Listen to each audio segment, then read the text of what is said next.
Until 5 p.m. Central African Time, live on DSTV Audio Bouquet Channel 802 or OpenView 628 if you are based in South Africa. If not, worry not, we've got your back. You can reach us from anywhere in the world on channelafrica.co.za. Also available at your fingertips on SABC+. A big thank you to our audiovisuals streaming team, Jabu Mnyakeni and Kiarabetsu Maja, together with our social media guru, Dumise Lema. Not forgetting our producer, Andisi Fagimalu Zobona Mali, and our technical operator, Francis FM Masina. My name is Neto Chemane. Hosiati, Konyangazi, Mumka, Trapadle Gunjani, Moyane, Vogo Tendele.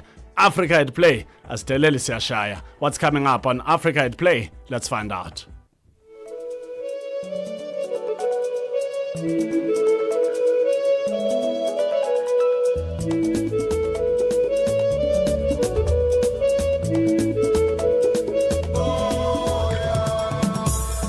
What needs is making sure that we have the right training from the lower levels, creating pathways for these athletes so that at the end of it all, once they get into professional programs or elite programs, they are well-trained athletes. If you're a brand, you're an ambassador. So how will you portray yourself out there? We'll sell you off very well. So you are a star on the pitch. What good works are you doing? Good works will follow you. If you're supporting charities, you give good advice to the young athletes. Fans can prepare sun creams, umbrellas, and makeshift cooler boxes dressed around their necks.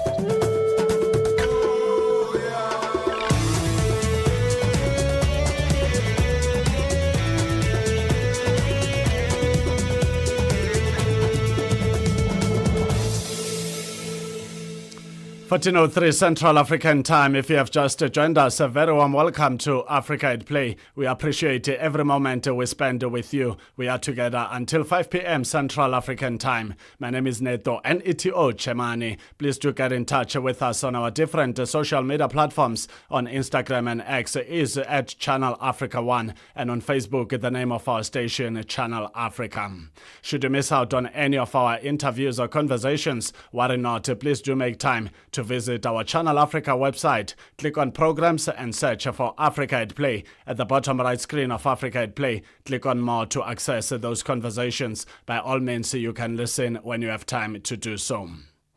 With just less than 2 weeks to go, excitement is reaching fever pitch as Abeokuta, the capital of Ogun State, prepares to welcome the continent's finest young athletes for the third Africa Under-18, Under-20 Athletics Championships, scheduled to take place from July the 16th, concluding on July the 20th, 2025. A total of 43 countries have been reported to be confirmed, and 937 athletes and officials already registered for this prestigious event. Preparations are in full gear, with organizers working around the clock to ensure a world-class experience for all participants. We now welcome to Africa at Play the Athletics Federation of Nigeria President Chief Tonoboko Okowa to talk to us about all things Nigerian athletics, looking at this upcoming prestigious event. And also, he's just recently been re-elected as the president of the Athletics Federation of Nigeria, and it would be exciting to find out what are the plans. As we know, a term in office is always very short. Chief Tonoboko Okowa, a very good afternoon and a warm welcome to Africa at Play. Yeah, good afternoon. How are you doing today? Happy Sunday. I'm doing good, Chief. Thank you so much for being on time for this conversation. Yeah. Happy Sunday to you too. Let's get on to it, thanks Chief. for having me. Yes, thank you so much. The very first point of departure, congratulations on being re-elected almost unopposed for the president of the Athletics Federation of Nigeria. Your reaction? Yeah, thank you very much. I thank everybody that worked towards it, and by the grace of God, the delegates that helped, members of Congress that helped and voted for me, and especially at the zonal level, my contestants failed the election. So, well, not bad. I've been re-elected, and it's good to hit the ground running. Before we even talk about the re-election or the term after re-election, let's look back at the previous term. What are some of the highlights that you would say proudly that under your leadership you've brought change to athletics in Nigeria in terms of progress of athletics? Yes, well, I think we did well on the average. Uh, at the World Junior Championship during my first tenure in Kenya, we did well there, and Nigeria claimed the third position. And Commonwealth, we also did very well in. If you remember, in Birmingham Commonwealth game, athletics did very well there. And then in African games in Ghana, we also did very well. In Zambia, the CAA championship of the 20, under 18, under 20, we also did very well. So not too bad, but it could have been better, you know. So, and then, during my time too, Toby Amuso and the SA Brumen did also well. So things to be proud of. At least Toby Amuso broke the world records. On the average, I think we did well. Thank you very much. Only that during the Olympics, it was a general thing, not just athletics. Nigeria did not actually do well in the Paris Olympics. That is the one that hurt everybody, but it was not peculiar to athletics. If you have just joined us, we are talking to the Athletics Federation of Nigeria, AFN President Chief Tonapa Kokowa, all things Nigerian athletics. Chief, you've touched on Paris Olympics. It also had my heart that Nigeria walked away from France without any medallion to show. And I know that we want to focus on the future, but how are you planning to work hard in terms of making certain that Nigeria comes back from Los Angeles in 2028 with some medallions, especially knowing that Nigeria is loaded with baskets and baskets of talent, not just in athletics, but in different sporting codes? Yeah, well, it will be good for Nigeria to start preparing early and prepare well. The preparation to Paris Olympics was nothing to write home about, if you ask me. We did not prepare well, and then especially when you start your preparation very late. If we start now, which I know that the new Nigeria Sports Commission, the DG and the chairman, they are working very hard. They are already preparing, already sending some finance to the athletes to prepare themselves and all that.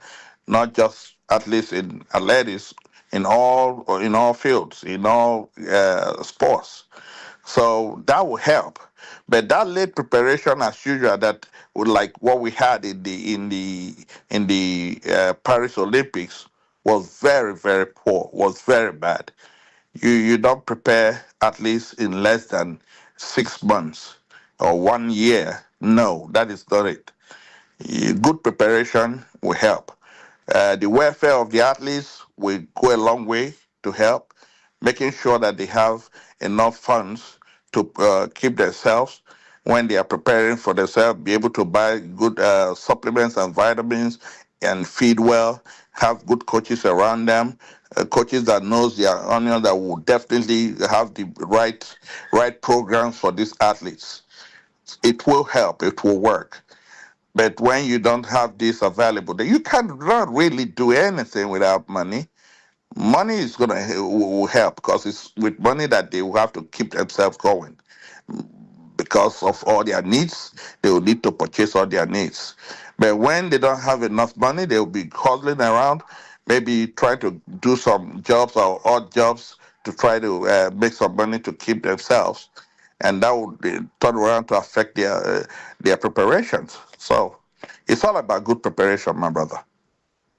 If you have just joined us, we are talking to the Athletics Federation of Nigeria, AFN President Chief Tonopoko Okowa, zooming into the state of athletics in Nigeria and throwing forward to the upcoming exciting event that is slated for the 16th to the 20th of July, the Under-18 and Under-20 Africa Championships that are coming up in Abeokuta. Chief, please do stay on the line. We take a short break. When we come back, the conversation continues on all things Nigerian athletics.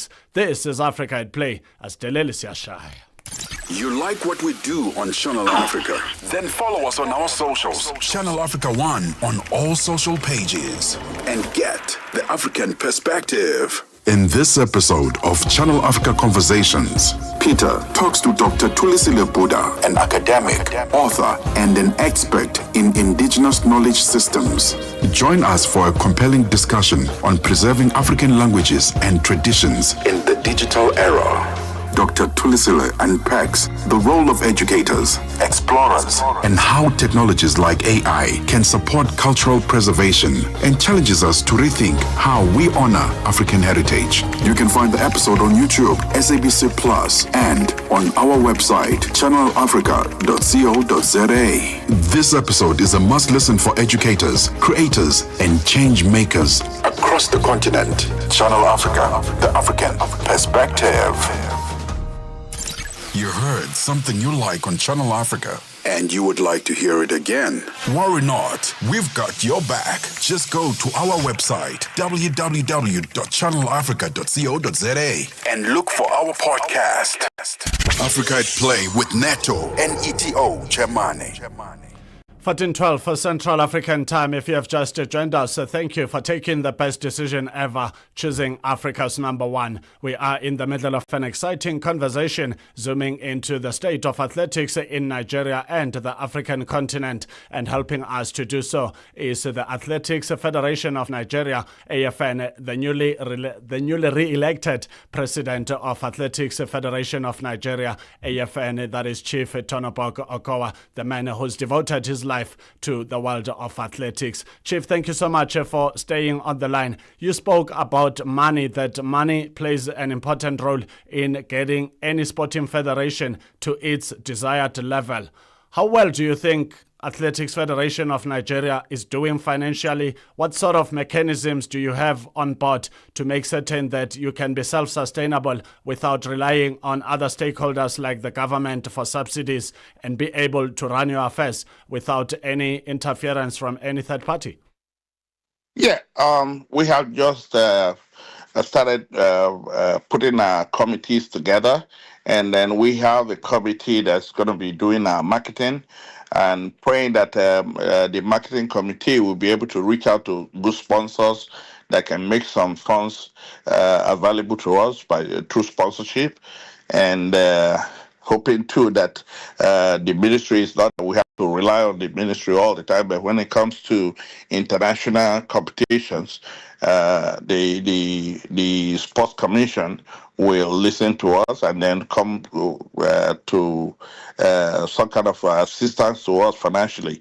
But the sponsorship aspect of it is something that we really want to gear towards and make sure that private companies will listen to us and be able to sponsor our athletes, especially the good ones. Apart from the athletes, we sponsor AFN in our programs. We'll put out the programs and see which sponsors will pick up some of them to try to help us out, especially on the aspect of the coaches and the athletes' welfare. Yeah. And Chief, we've also witnessed something disturbing in the past where athletes in Africa will opt for foreign citizens depending on who's offering them to them, and they end up competing in global events in foreign colors and not African colors. Not just Nigeria is affected, not just Kenya is affected, but many countries on the African continent. Administratively, as the president of Athletics Federation of Nigeria, what sort of plans do you have in place to make certain that in future that becomes a thing of the past? Well, when it comes to these kind of things, it depends on what the federation alone cannot really do much. cannot do that, because with the kind of money that these countries are putting in front for these athletes, is so enticing, and some of them are ready to go for it. Because it is part of their career. When they see the kind of money that they're putting in front of them, and they think it's better, that it will help them in their families and all that, they'll rather opt for it. Now, the Turkish, it's a rumor and not really confirmed. The Turkish are putting up so much money that up to 500,000 US dollars are sign on fee, and some of them probably about $30,000 monthly. And then when you win medals, also a lot of money for it. What do you think? Some of these athletes will quickly jump at it. Because when they look at their counterparts in football and some other game, basketball, that they are making so much money, and somebody flaunts this kind of money, dangles it, and then also show them passports that they could become citizens, what much can you do? You can only plead with the federal government, the government, to come to your aid. Because how much money will sponsors give to you, especially in our country, in African countries? How much money would they give to you that you'll be able to match what some of these Arab countries and rest of them want to bring out? And it's not just peculiar to African countries. Look at Jamaica. Look at don't be surprised that some other countries, some athletes, we go for it. So it is not peculiar to Africans alone, but yes, they might get more from Africa because of the financial commitment. We are talking to Chief Tonaboko So, Kowa. Keep going, yeah, Chief. my take is, what are we doing? We cannot do much except the government comes to our aid and try to, do something about it. But as a federation, we don't have that kind of money to match what the countries are offering. That's just the truth. Point taken. We are talking to Chief Tonaboko Kowa, the Athletics Federation of Nigeria, AFN president, who is talking to us about the state of athletics in Nigeria and the African continent. Excitement is building as the clock is on a downhill for the upcoming African Under-18, Under-20 Athletics Championships, scheduled to take place from July the 16th to the 20th, 2025. Chief, how are the preparations going ahead of this prestigious young athletes event? Yeah, preparation and top gear. The facilities have been upgraded. Definitely, everybody's heads up high, happy that this competition is coming to Nigeria and is coming to Abeokuta. And we just finished National Sports Festival there, and I saw what happened, and some of the CAA officials witnessed part of the competition, sports festival. They saw what happened. So the facilities, the preparations, we're almost through. We're almost there. But I know that we're going to have a good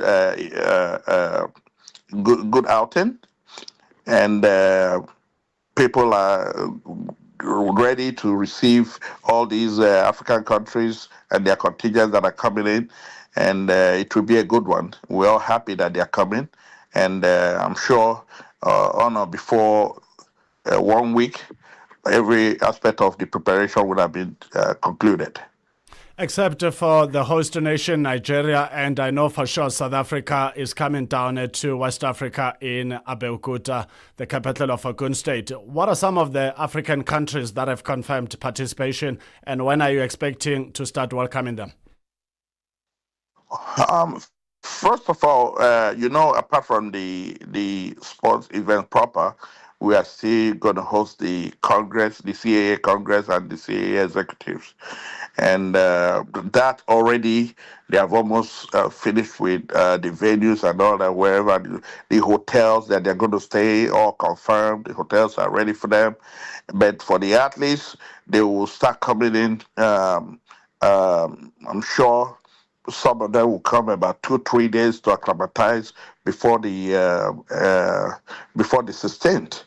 But I know that anytime they come, the guest village will be open, ready for them before they, even if they come about 3-4 days before the time, they will receive them. So that would not be a problem at all. Yeah, we are willing and ready to receive them as they come. Chief Tonapoko Kowa, the President of Athletics Federation of Nigeria. What are your thoughts on the state of athletics in Africa under the leadership of the Confederation of African Athletics? Yeah, the CAA, especially our president and the technical team, they are doing well. Because as one of the presidents of federation, I know that the CAA, they are really doing good. The president, they want to know what is happening at any given time in any country's federation. They're always reaching out to us. They try to help us if there's anything that is going wrong. They offer their profiles and what have you. So the CAA, they are doing well. Look at the kind of competitions. The last one in Zambia, I was there in Zambia, was very good. And the hosting was not bad at all. I've been to Mauritius. So they are doing well in their competitions when they host. And then you know that the CAA is always contributing their quota, some money to the host country. So they are not doing badly at all. To me as a person, we are very happy with them. We are very happy with President Kakaba and his team. And I like what I've been saying or how they go about doing things. And I know that everybody want to try to improve as time goes on. They try to improve on what we have. The participation of Africans in continental competitions is getting better by the day. The Kenyans, the Ethiopians, and and some others. South Africa is also doing well when it comes to competition. So Nigerians, we have at least a world record holder. With all this, you can say we are doing well. Yesterday, I was watching the Diamond League in Oregon, Eugene, Oregon. 2 people broke world records, and they are Africans. Not Ethiopians, Kenyans. So what can you say? We are doing well, and the CAA is doing well, guiding us through the right path.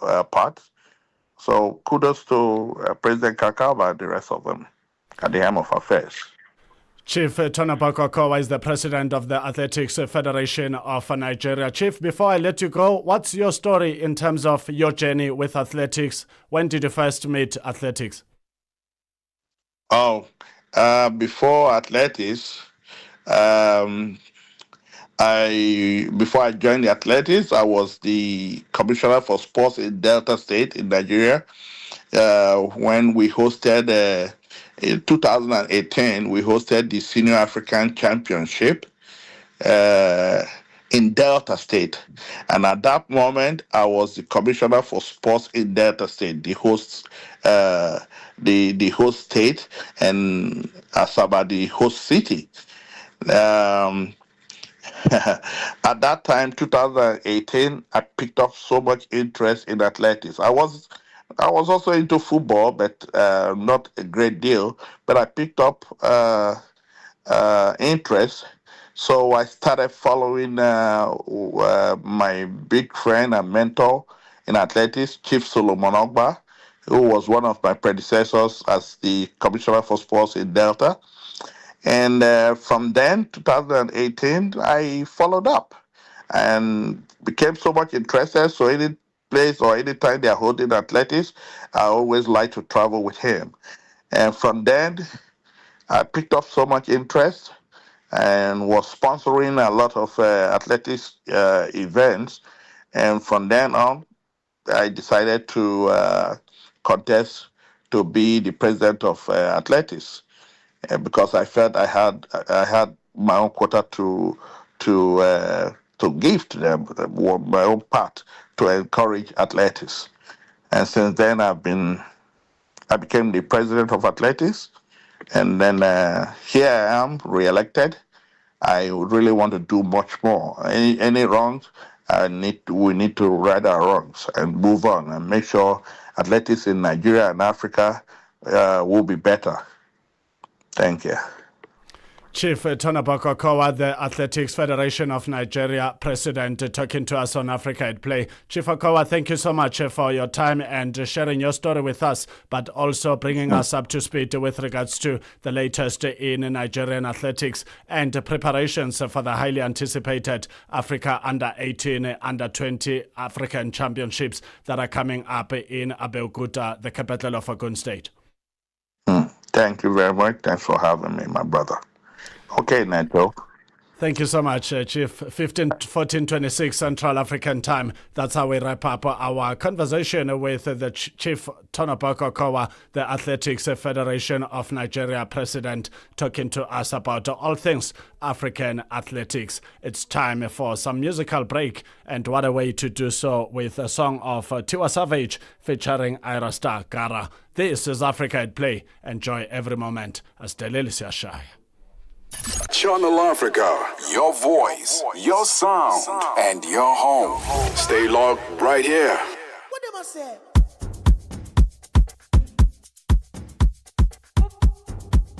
Channel Africa, it keeps you in motion, speaking, singing, questioning, rising.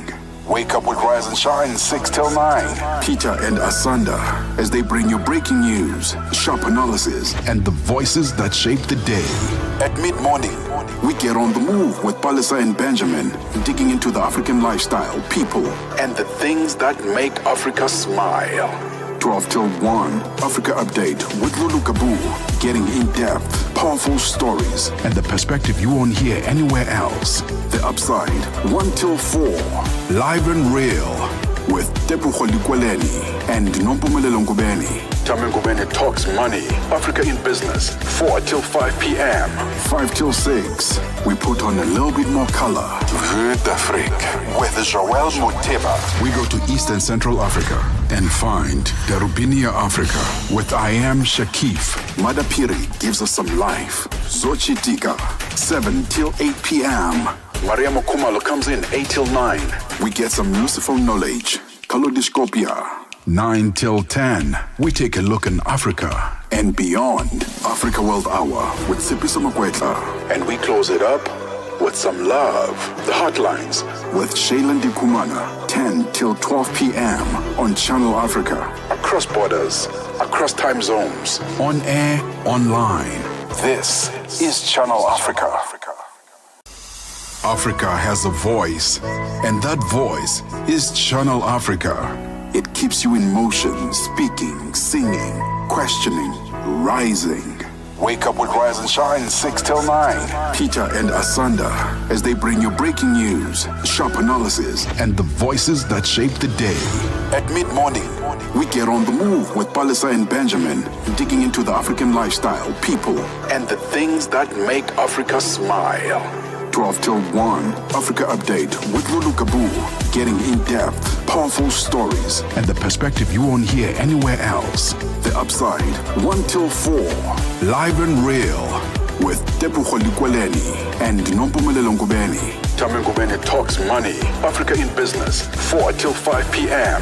5 till 6, we put on a little bit Warm more. welcome to Africa at Play, the continent's best sport and music destination. Do get in touch with us on our different social media platforms. On Instagram and X is at Channel Africa 1, and on Facebook is the name of our station, Channel Africa. We are together until 5 p.m. Central African Time. You can also visit our Channel Africa website. You click on programs and search for Africa at Play, and you will be able to access conversations of the past editions of Africa at Play that you might have missed out on, and including this weekend's editions that will be published from Monday morning onwards, and you can be able to listen to them when you have time to do so. Let's introduce the topic of the day. Sport can contribute to wealth generation through various avenues, including professional athletics careers, endorsements, and leveraging physical capital for entrepreneurial ventures. Athletes can earn substantial incomes through contracts and sponsorships, and they can further build wealth by strategically investing in businesses and developing personal brands. And we're asking, how can African athletes maximize sport to make wealth for themselves? Drop us a WhatsApp voice note on the number +27 63 406 9126. We will be talking to Gordon Masondo, the president of Professional Beach Soccer League South Africa. Vue d'Afrique with Joel Muteba. We go to Eastern Central Africa and find Darubinia Africa with I Am Shakif. Madapiri gives us some life. Zochi Dika, 7 till 8 p.m. Mariamo Kumalo comes in 8 till 9. We get some useful knowledge. Kalodiscopia. 9 till 10, we take a look in Africa and beyond. Africa World Hour with Sipiso Makwetla. And we close it up with some love. The Hotlines with Shailen Dikumana, 10 till 12 p.m. on Channel Africa. Across borders, across time zones, on air, online. This is Channel Africa. Africa has a voice, and that voice is Channel Africa. Professional Beach Soccer League South Africa to Africa at Play. So, G, good afternoon and a warm welcome to Africa at Play. Asteleli Siashai. Afternoon, Natu, and the listeners. Asteleli Siashai. Thank you so much, G. What's the latest on the calendar of Professional Beach Soccer League South Africa? Hey, there's a lot that is happening. Actually, we are preparing for the coming season, and actually while we're preparing, we're also excited that we have received all the endorsements that we needed from other provinces. Remember that beach soccer was played in one province, which is the coastal province, the KwaZulu-Natal. And now we've got other 4 provinces that have endorsed the game to be extended to wherever they are. Then, meaning now we can go national in the coming season, and which is what we want to do. And it's good to hear, Sajid, that you and your team have not been sleeping on duty, because sometimes when people realize just how much big a project is, they've got a tendency of deciding otherwise, and they start by going silent on you, and before you know it, the league has gone down the drain. But you've stood firm, you've continued to push with your team to make certain that you keep grinding and getting those provinces to give you endorsements, and also dealing with the ignorance of thinking that the sport can only be played in coastal cities, whereas it can be played even in inland, because all you need is to make certain that there is a facility suitable for the sport. How has the journey been of trying to get different other provinces to come on board and endorse beach soccer so that it can go national, as the dream you've always had and the legacy of South African youth? It hasn't been an easy one. Because we had to convince them. Because, everyone is of an idea that beach soccer needs to be played in the coastal areas only. And we had to tell them that, no, obviously the game is not played in the water.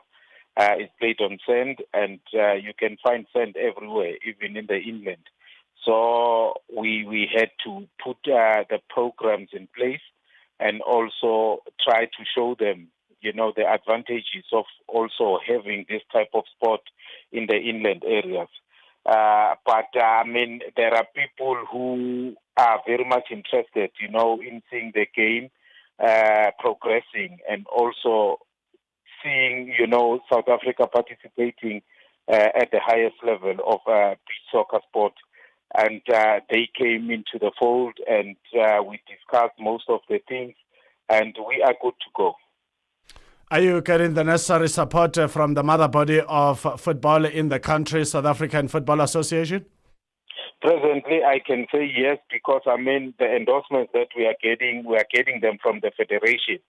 And again, we know that we are encountering some difficulties within the federation at the present moment, but that has got nothing to do with beach soccer, and it doesn't hinder our progress going forward.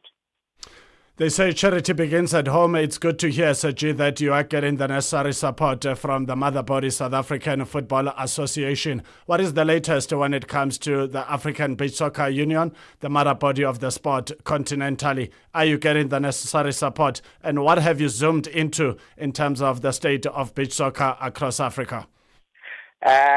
Beach soccer has improved. We were very much excited to see one of the beach soccer players from Ghana getting signed by the Barcelona beach soccer team, and which means now that has already opened doors, for African players that can be, go or can be scouted by teams that are based in Europe. And now it tells you about the import and the export of players. That avenue now is open, and which is also good for the intermediaries, because the way people were looking at beach soccer sport, they thought it was a small sporting code. It's a big one. Since now there is this, relation between the continental structures and the international structures, it's going to play a big role to produce millionaires, through this sport. And what I can say right now is that we are very much excited, especially from the side of the ABSU members, as Pro Beach is one of the members under the ABSU. And we're looking forward, to better everything as we go forward. But to be honest with you, we are very much happy. Progress is there. Gradually we're getting there. We're just praying that Mr. Motsepe must also come into the fold to endorse the ABSU, and it will be good for the continent and also good for the sport.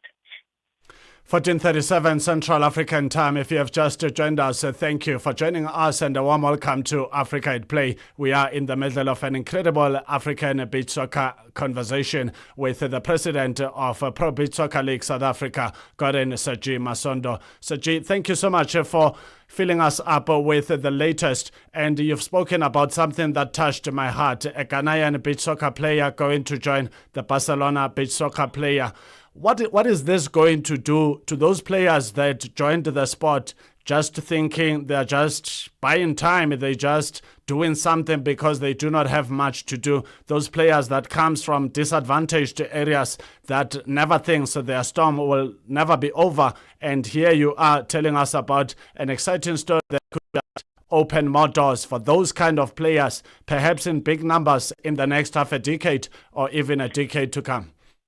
Honestly, it looks good for everyone. Like I'm saying that, players that come from the disadvantaged areas and, growing the beach soccer sport, looking at the opportunities that are out there, for them.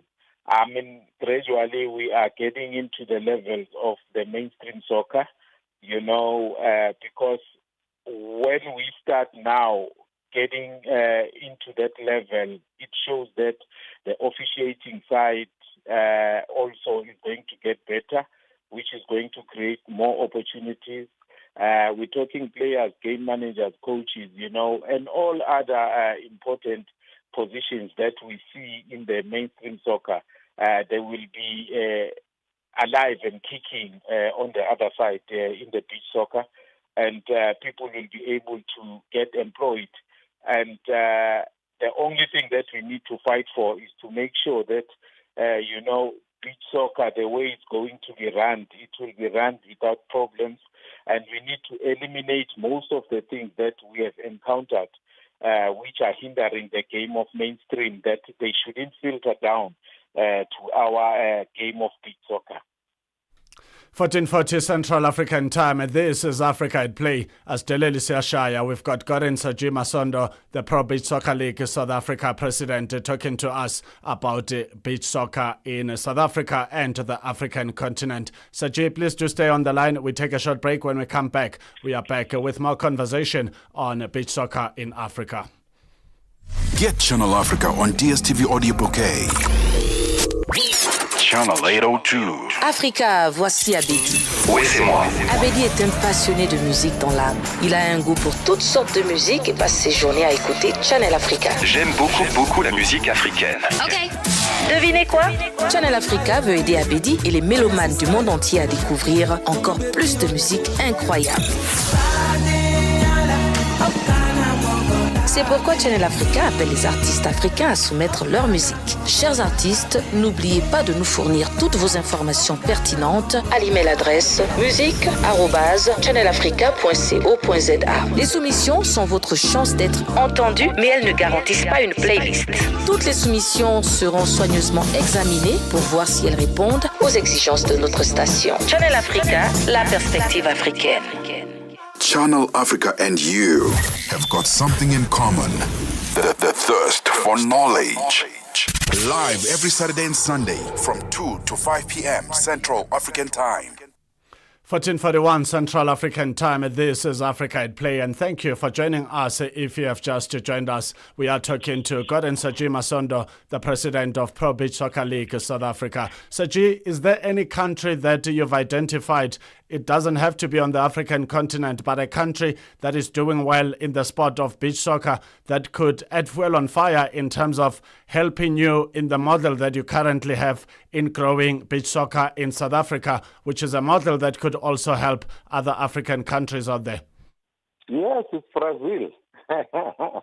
It's Brazil, my guy. Followed by the beach soccer LA. In the USA, I think, both those countries, they've elevated the game to another level. Hence I'm saying we need to follow the suit, but to make sure that everything is well kept and everything is done properly, especially here in the continent, we need to regulate the game.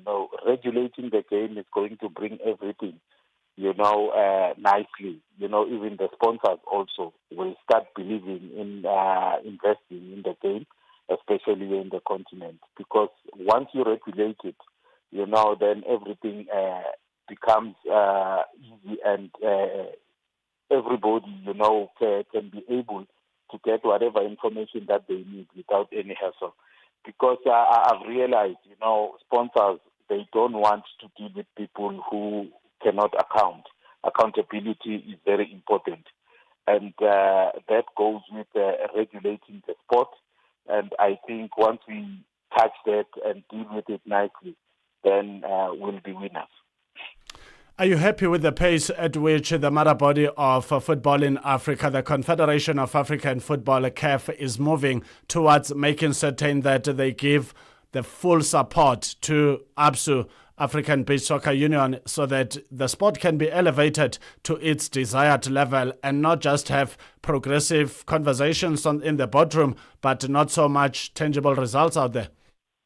No, I'm not happy. I think, everything is very slow, very slow. But I think ABSU is busy, keeping in contact. And they will never stop, the hierarchy of ABSU to keep in contact with the CAF hierarchy to make sure that, at the end of the day, as ABSU, we do get the recognition or the endorsement that we are asking for from the African mother body. The ABSU Club competition slated for later in the year around November. Is it a sealed envelope that it is coming down to South Africa? If yes, what's the latest? As it stands, it's still coming down to South Africa because we are engaging with different stakeholders in as far as the hosting of the tournament is concerned, and we will give feedback later in a few weeks. To make sure that, we also get the names of the countries that will be coming down.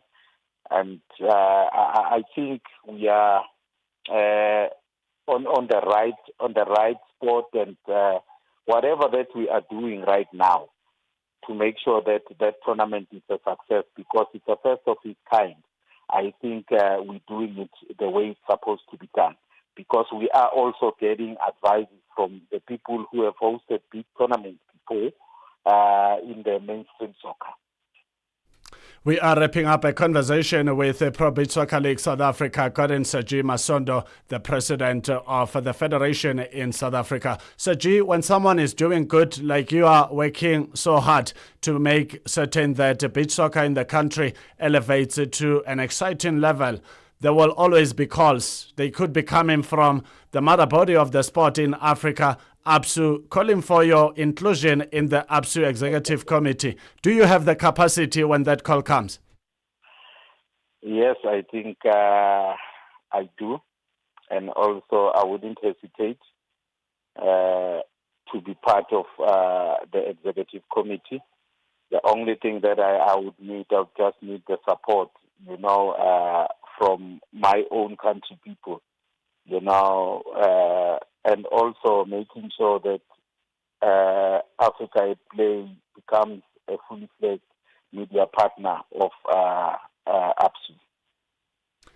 There you have it, 14:46 Central African Time from Kasham Sajinya to the president of Pro Beach Soccer League South Africa. Saji, always an awesome pleasure talking beach soccer with you. All the best to Pro Beach Soccer League South Africa, and all the best to the ABSU, which is the mother body of the sport in Africa.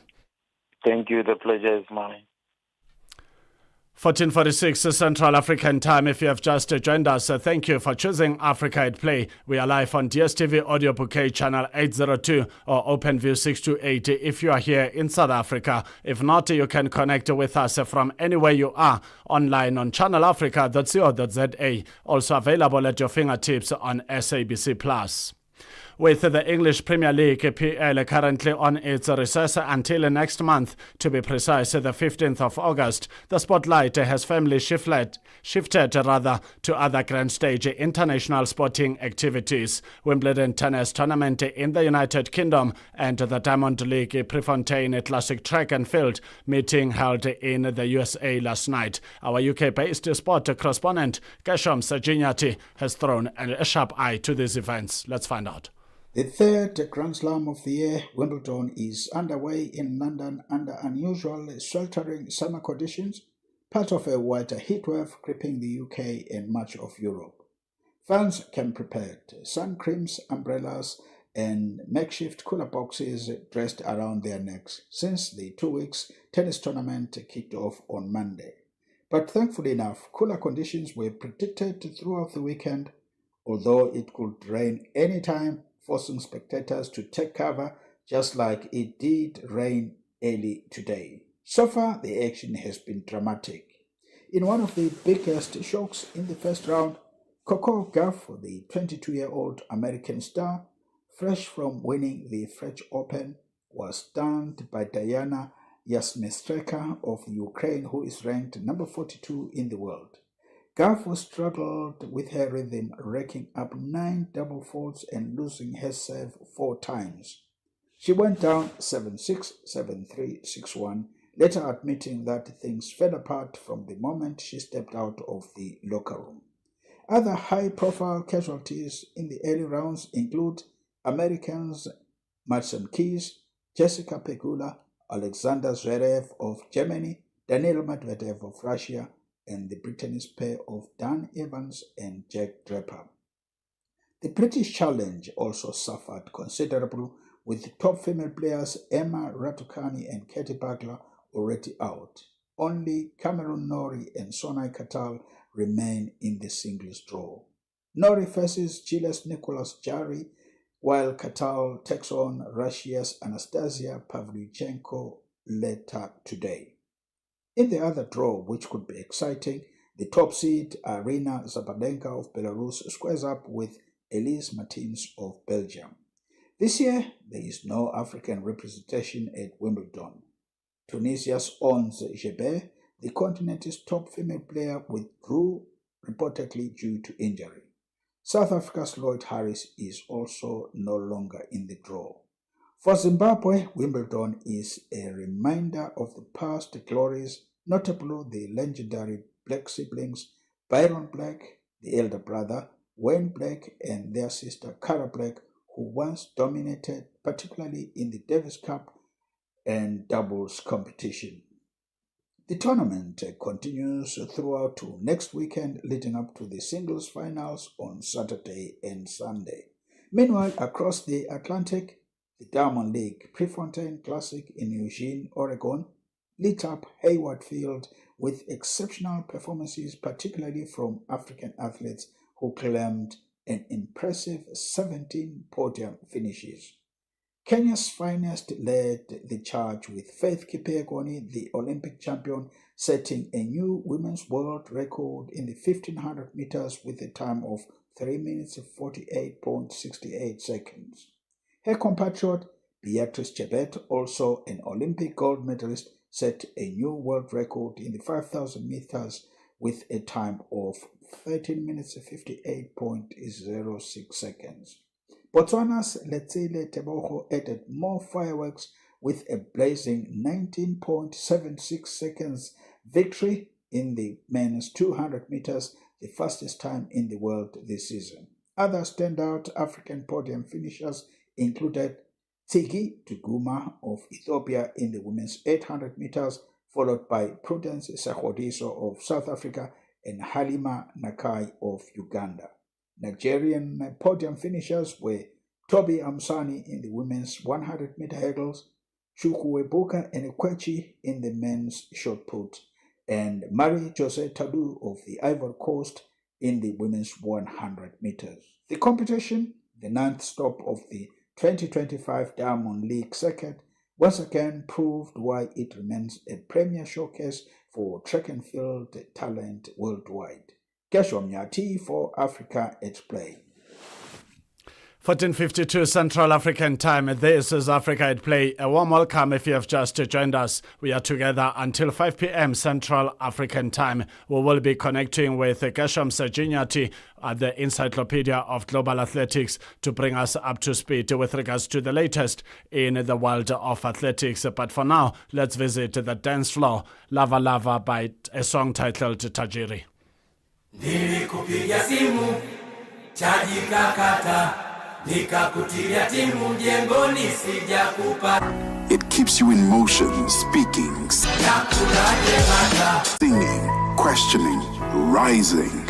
Wake up with Rise and Shine 6 till 9. Peter and Asanda as they bring you breaking news, sharp analysis, and the voices that shape the day. At mid-morning, we get on the move with Palisa and Benjamin, digging into the African lifestyle, people, and the things that make Africa smile. 12 till 1, Africa Update with Lulu Kabu, getting in-depth, powerful stories, and the perspective you won't hear anywhere else. The Upside, 1 till 4, live and real, with Tepu Kholikweleni and Nompumelelo Ngubeni. Tame Ngubeni talks money, Africa in business, 4 till 5 p.m. 5 till 6, we put on a little bit more color. Vue d'Afrique with Joël Moteba. We go to East and Central Africa and find Darubinia Africa with I Am Shakif. Madapiri gives us some life. Zochi Tika, 7 till 8 p.m. Maria Mokumalo comes in 8 till 9. We get some useful knowledge. Kalodiscopia, 9 till 10. We take a look in Africa and beyond. Africa World Hour with Sipiso Makwetla. And we close it up with some love. The Hotlines with Shailen Dikumana, 10 till 12 p.m. on Channel Africa. Across borders, across time zones, on air, online. This is Channel Africa. Africa has a voice, and that voice is Channel Africa. It keeps you in motion, speaking, singing, questioning, rising. Wake up with Rise and Shine 6 till 9. Peter and Asanda as they bring you breaking news, sharp analysis, and the voices that shape the day. At mid-morning, we get on the move with Palisa and Benjamin, digging into the African lifestyle, people, and the things that make Africa smile. 12 till 1, Africa Update with Lulu Kabu, getting in-depth, powerful stories, and the perspective you won't hear anywhere else. The Upside, 1 till 4, live and real, with Tepuho Likweleni and Nompumelelo Ngubeni. Tame Ngubeni talks money, Africa in business, 4 till 5 p.m., 5 till 6. We put on a little bit more color. Vue d'Afrique with Joel Moteba. We go to East and Central Africa and find Darubinia Africa with I Am Shakif. Madapiri gives us some life. Zochitika, 7 till 8 p.m. Mariamo Kumalo comes in 8 till 9. We get some useful knowledge. If you have just joined us, a very warm welcome to Africa at Play, the continent's best sport and music destination. We will be talking to Keshom Sajinyati, the encyclopedia of global athletics, in just a moment to touch base on the latest in the world of athletics. Let's bring you up to speed with regards to the fixtures of the Women's Africa Cup of Nations. Yesterday, Morocco opened the curtain, the Atlas Lionesses against the Copper Queens of Zambia, and that match ended in a 2-2 draw. Later on, we will speak to our correspondent from Zambia, a man who's not so impressed with that result, as Zambia had a better control of the match. But in football, it is not over until the final whistle. The Atlas Lionesses found the back of the net in the late stages of the match to equalize, and the match ended 2-2. Today, there's 3 matches that will be taking place. Senegal,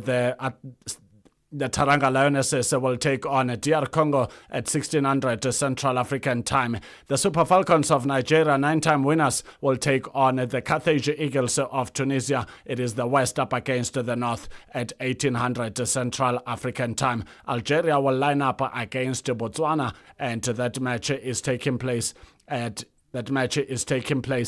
2100 Central African Time. And South Africa, the reigning champions of the Women's Africa Cup of Nations, will take on Ghana, the Black Queens, tomorrow at 1800 Central African Time. Mali up against Tanzania, also tomorrow at 2100 Central African Time. And that wraps up match day 1 of the tournament. Match day 2 will kick off on Wednesday, a match between the Copper Queens and the Lions, the Teranga Lionesses, that is Zambia and Senegal, at 1800 Central African Time. Then at 2100 on the same Wednesday, the 9th of July, DR Congo will take on the host nation, Morocco, the Atlas Lionesses, and Tunisia and Algeria at 1800 Central African Time. 9-time champions, the Super Falcons of Nigeria, will take on the Southern African outfit, Botswana, at 2100 Central African Time.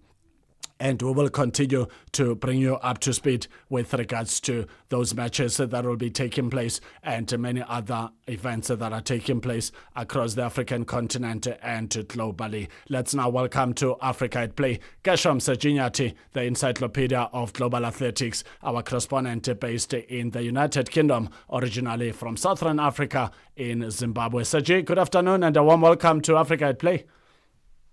Yes, I'm perfectly fine, Neto, ready to go for it. Thank you so much for joining us. The weather can be something else, something of a challenge indeed during sport competition. Has it really affected the Wimbledon tennis tournament? Yes, the weather can be a challenge anytime.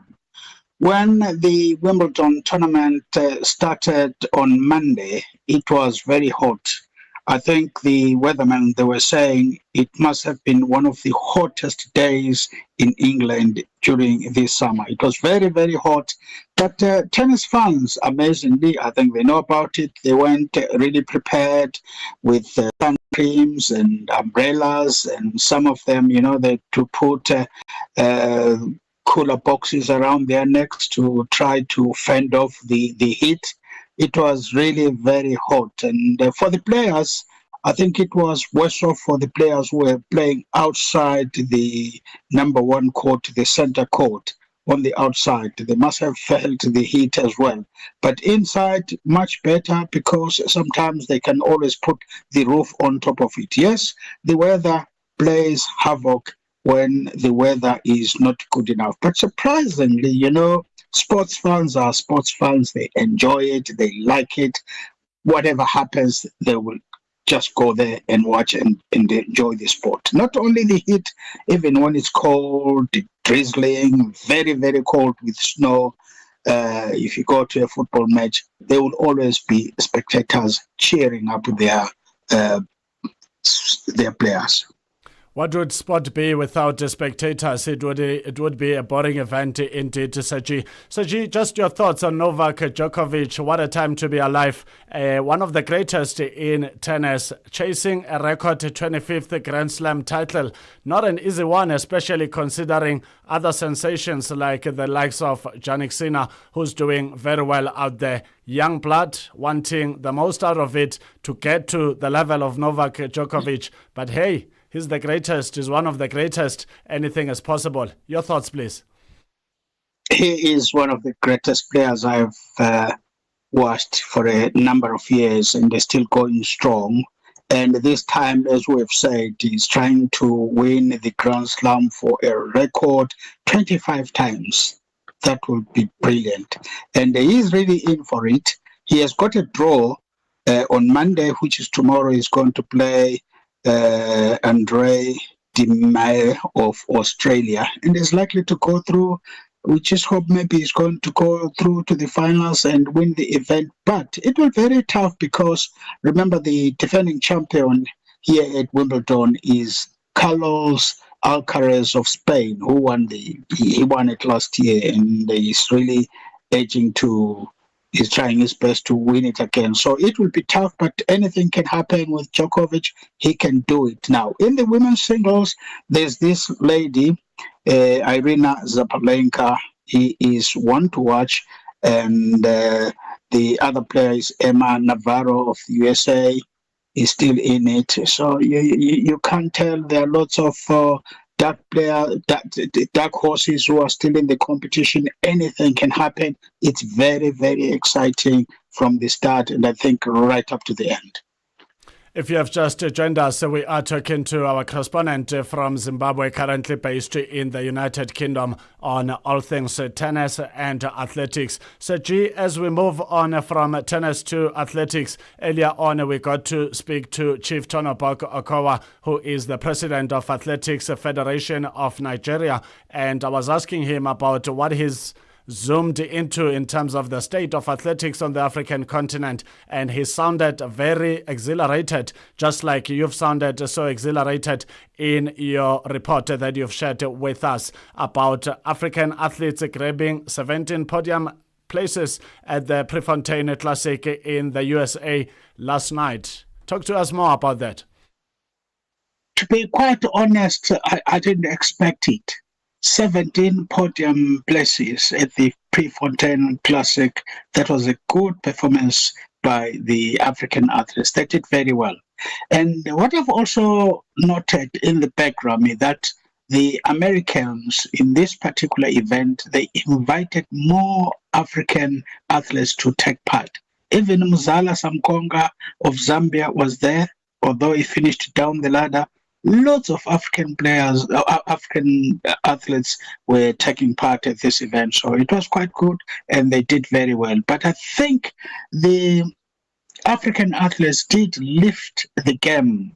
And this must be in view of their preparations for the World Championships, which will take place in Japan just later this year. It's not a long way ago, I think September.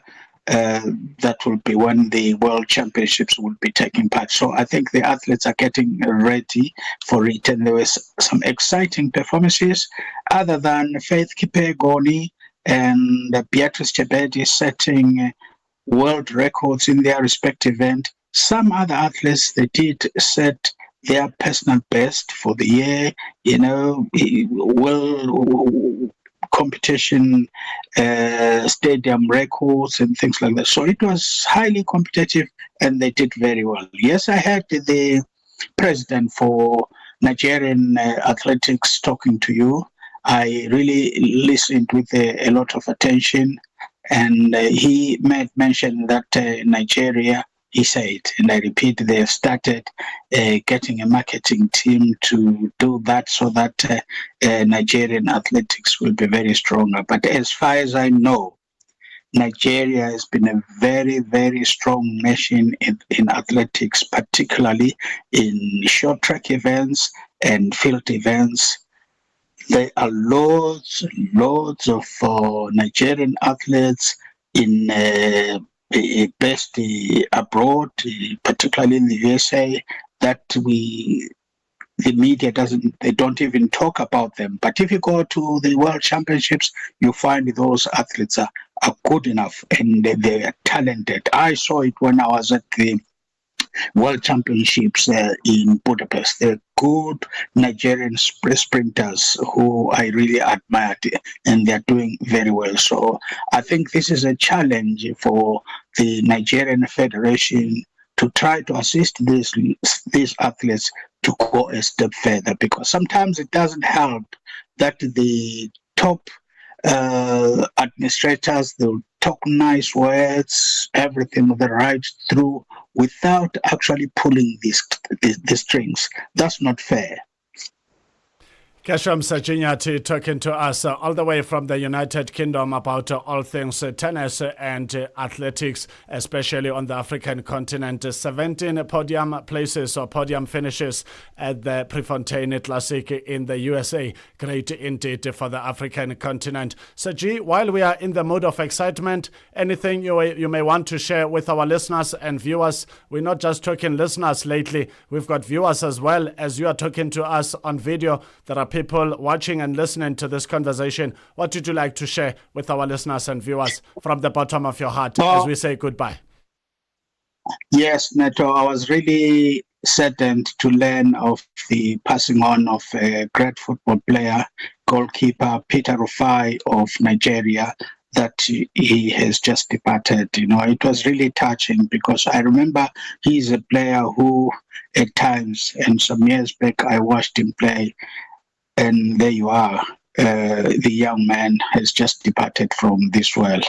And it's a sad loss.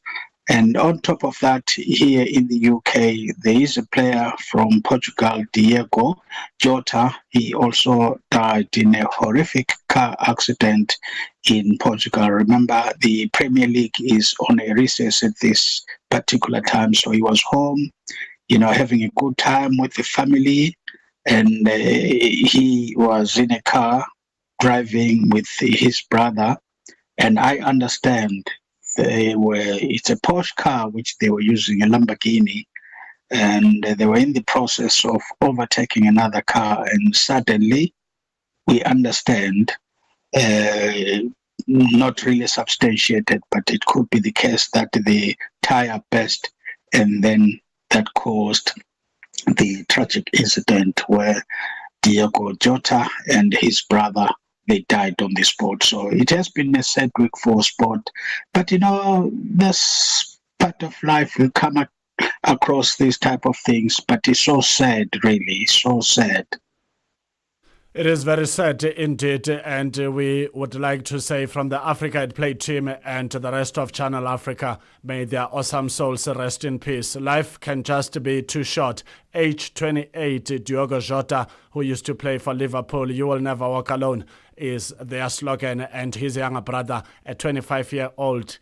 You can imagine, just quarter of a century or just over quarter of a century in terms of their lifespan. Sad indeed. And what can we do? It's bigger than us. All we can say is that rest in peace. And we hope that the footballers out there can take it easy on the road, because they are blessed with financial sustainability that allows them to be able to buy speed cars, and speed not always gets you to your destination. Thank you so much, Sergi. Have a great afternoon further.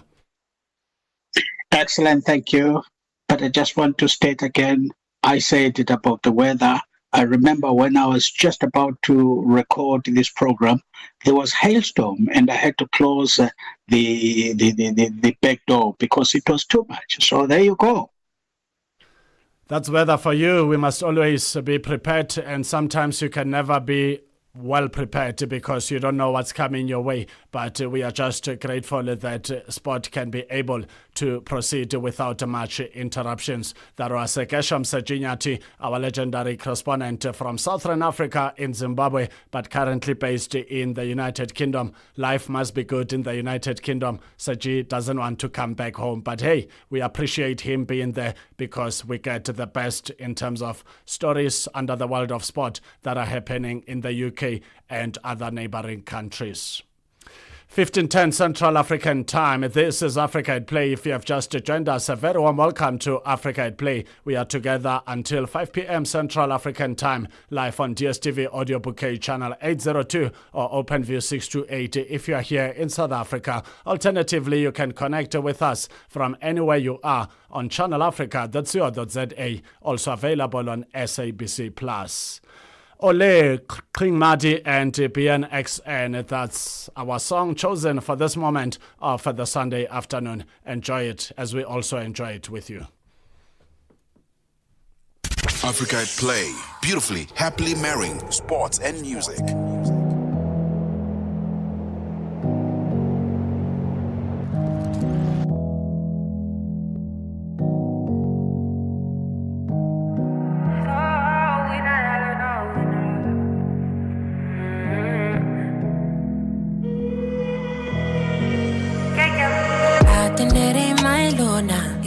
Put down for a day, say I'm selfish. Shouting that in once more, yeah.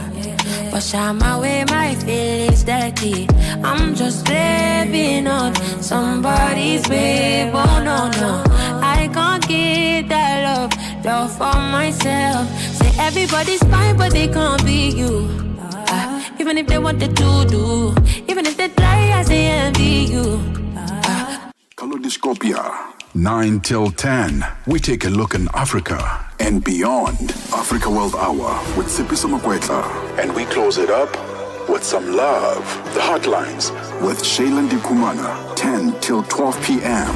on Channel Africa. Across borders, across time zones, on air, online. This is Channel Africa.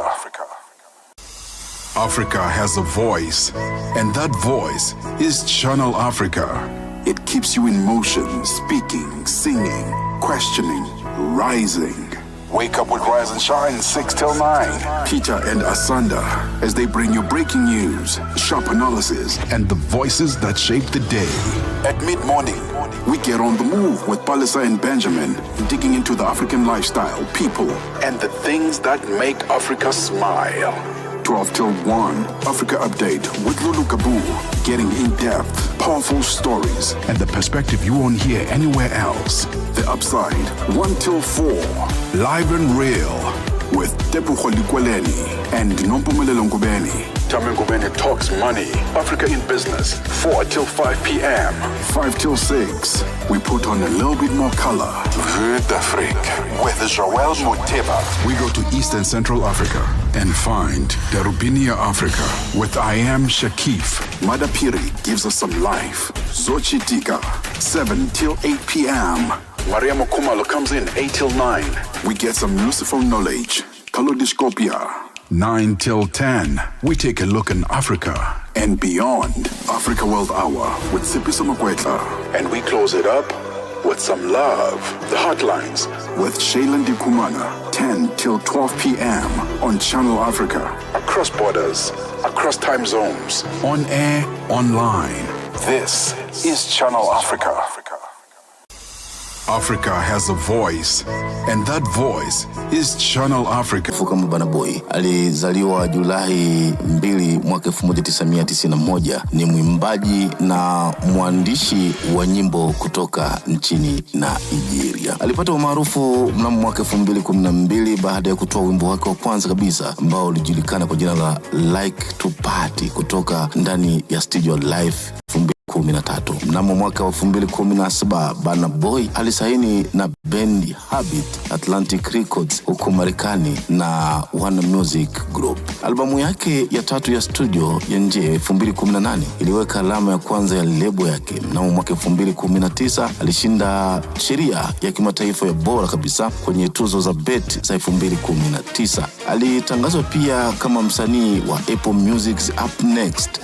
Zilipendwa kila Jumamosi kuanzia saa 12 kamili majira ya Afrika ya Kati hadi saa 1 kamili majira ya Afrika ya Kati. No fairy tales, just the facts and the music you love on Channel Africa.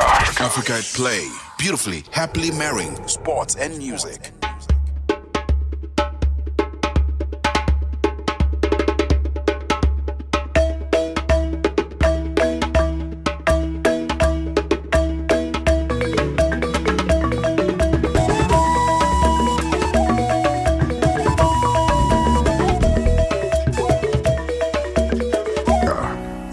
You in motion, speaking, singing, questioning, rising.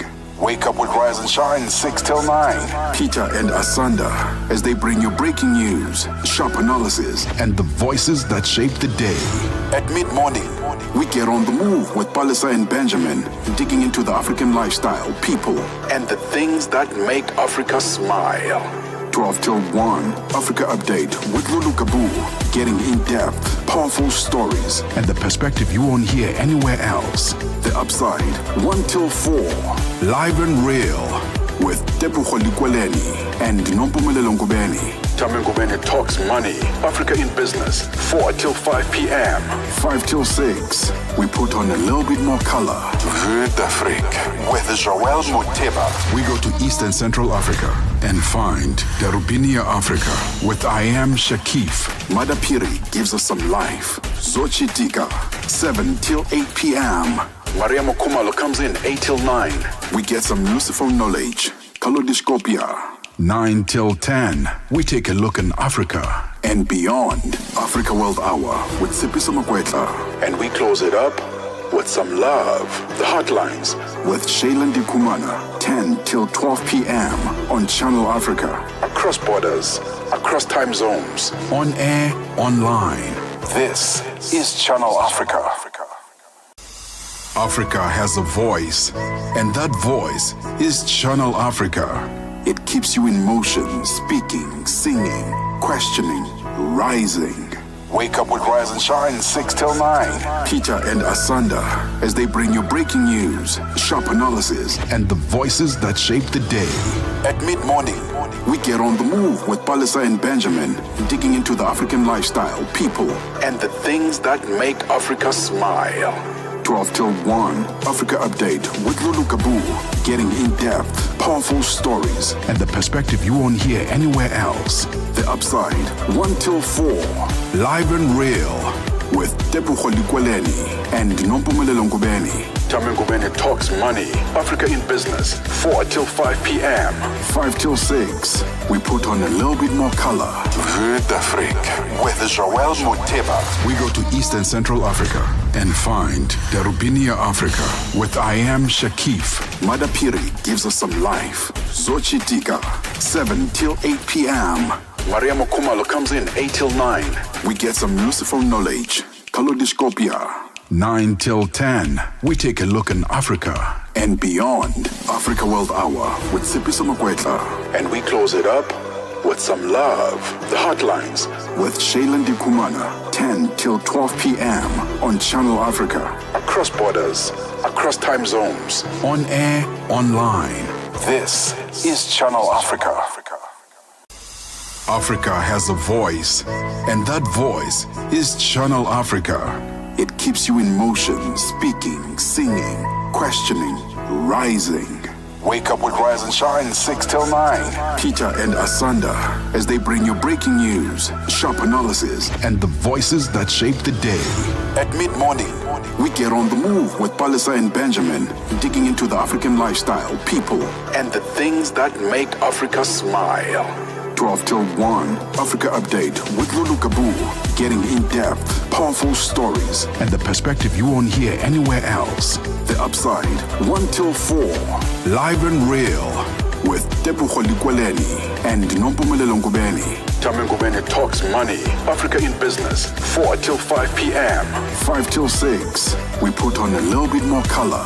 Vue d'Afrique with Joel Motema. We go to East and Central Africa and find Darubinia Africa with I Am Shakif. Madapiri gives us some life. Zochitika, 7 till 8 p.m. Maria Mokumalo comes in 8 till 9. We get some useful knowledge. Kalodiscopia. 9 till 10. We take a look in Africa. And we will continue to exhilarate you with exciting African music. The streets of Palabora will come alive as the F21 half marathon takes place on Saturday, the 26th of July 2025, inviting runners, families, and the entire community to share a day that honors 3 decades of endurance and unites Palabora in motion with a total sum prize purse of 462,000 up for the taking in this year's edition, which promises an unforgettable showpiece and run under the official rules of the Athletics South Africa, ASA, and Limpopo Athletics, LIMA. F21 has earned its place as a cornerstone of the Limpopo local running calendar, drawing elite runners, passionate social runners, schools, teams and supportive crowds, bringing everyone together on a route echoing cheer memories of local pride. And we now welcome to the conversation the race director of the F21 half marathon, Bonchia Ramashia. Bonchia, a very good afternoon and a warm welcome to Africa at Play. A very warm welcome. I would like to really thank you, Neto, and your listeners for having me on board today.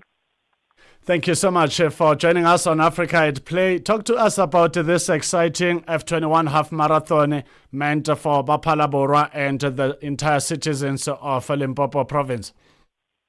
F21 is our flagship CSI project. We are Fosco. Fosco is a leading South African supplier of granular fertilizers. We mine and beneficiate the phosphate rock at Palabora in the Limpopo province, and we ship the rock to Richards Bay for production. So our vision really, Neto, is to be an enabler of food security in South Africa and across the globe. And everything that we do hinges on sustainability. And we are quite well aware that the community forms the cornerstone of our business. So we introduced F21 as a community development initiative, which is aimed at promoting a healthy lifestyle and social cohesion amongst a wide range of stakeholders. And we also want to promote local economic development in the Palabora community. Starting a half marathon at 13:30 in the afternoon under the Limpopo sun is quite unusual. What inspired this midday race start? Yes, it is quite unusual.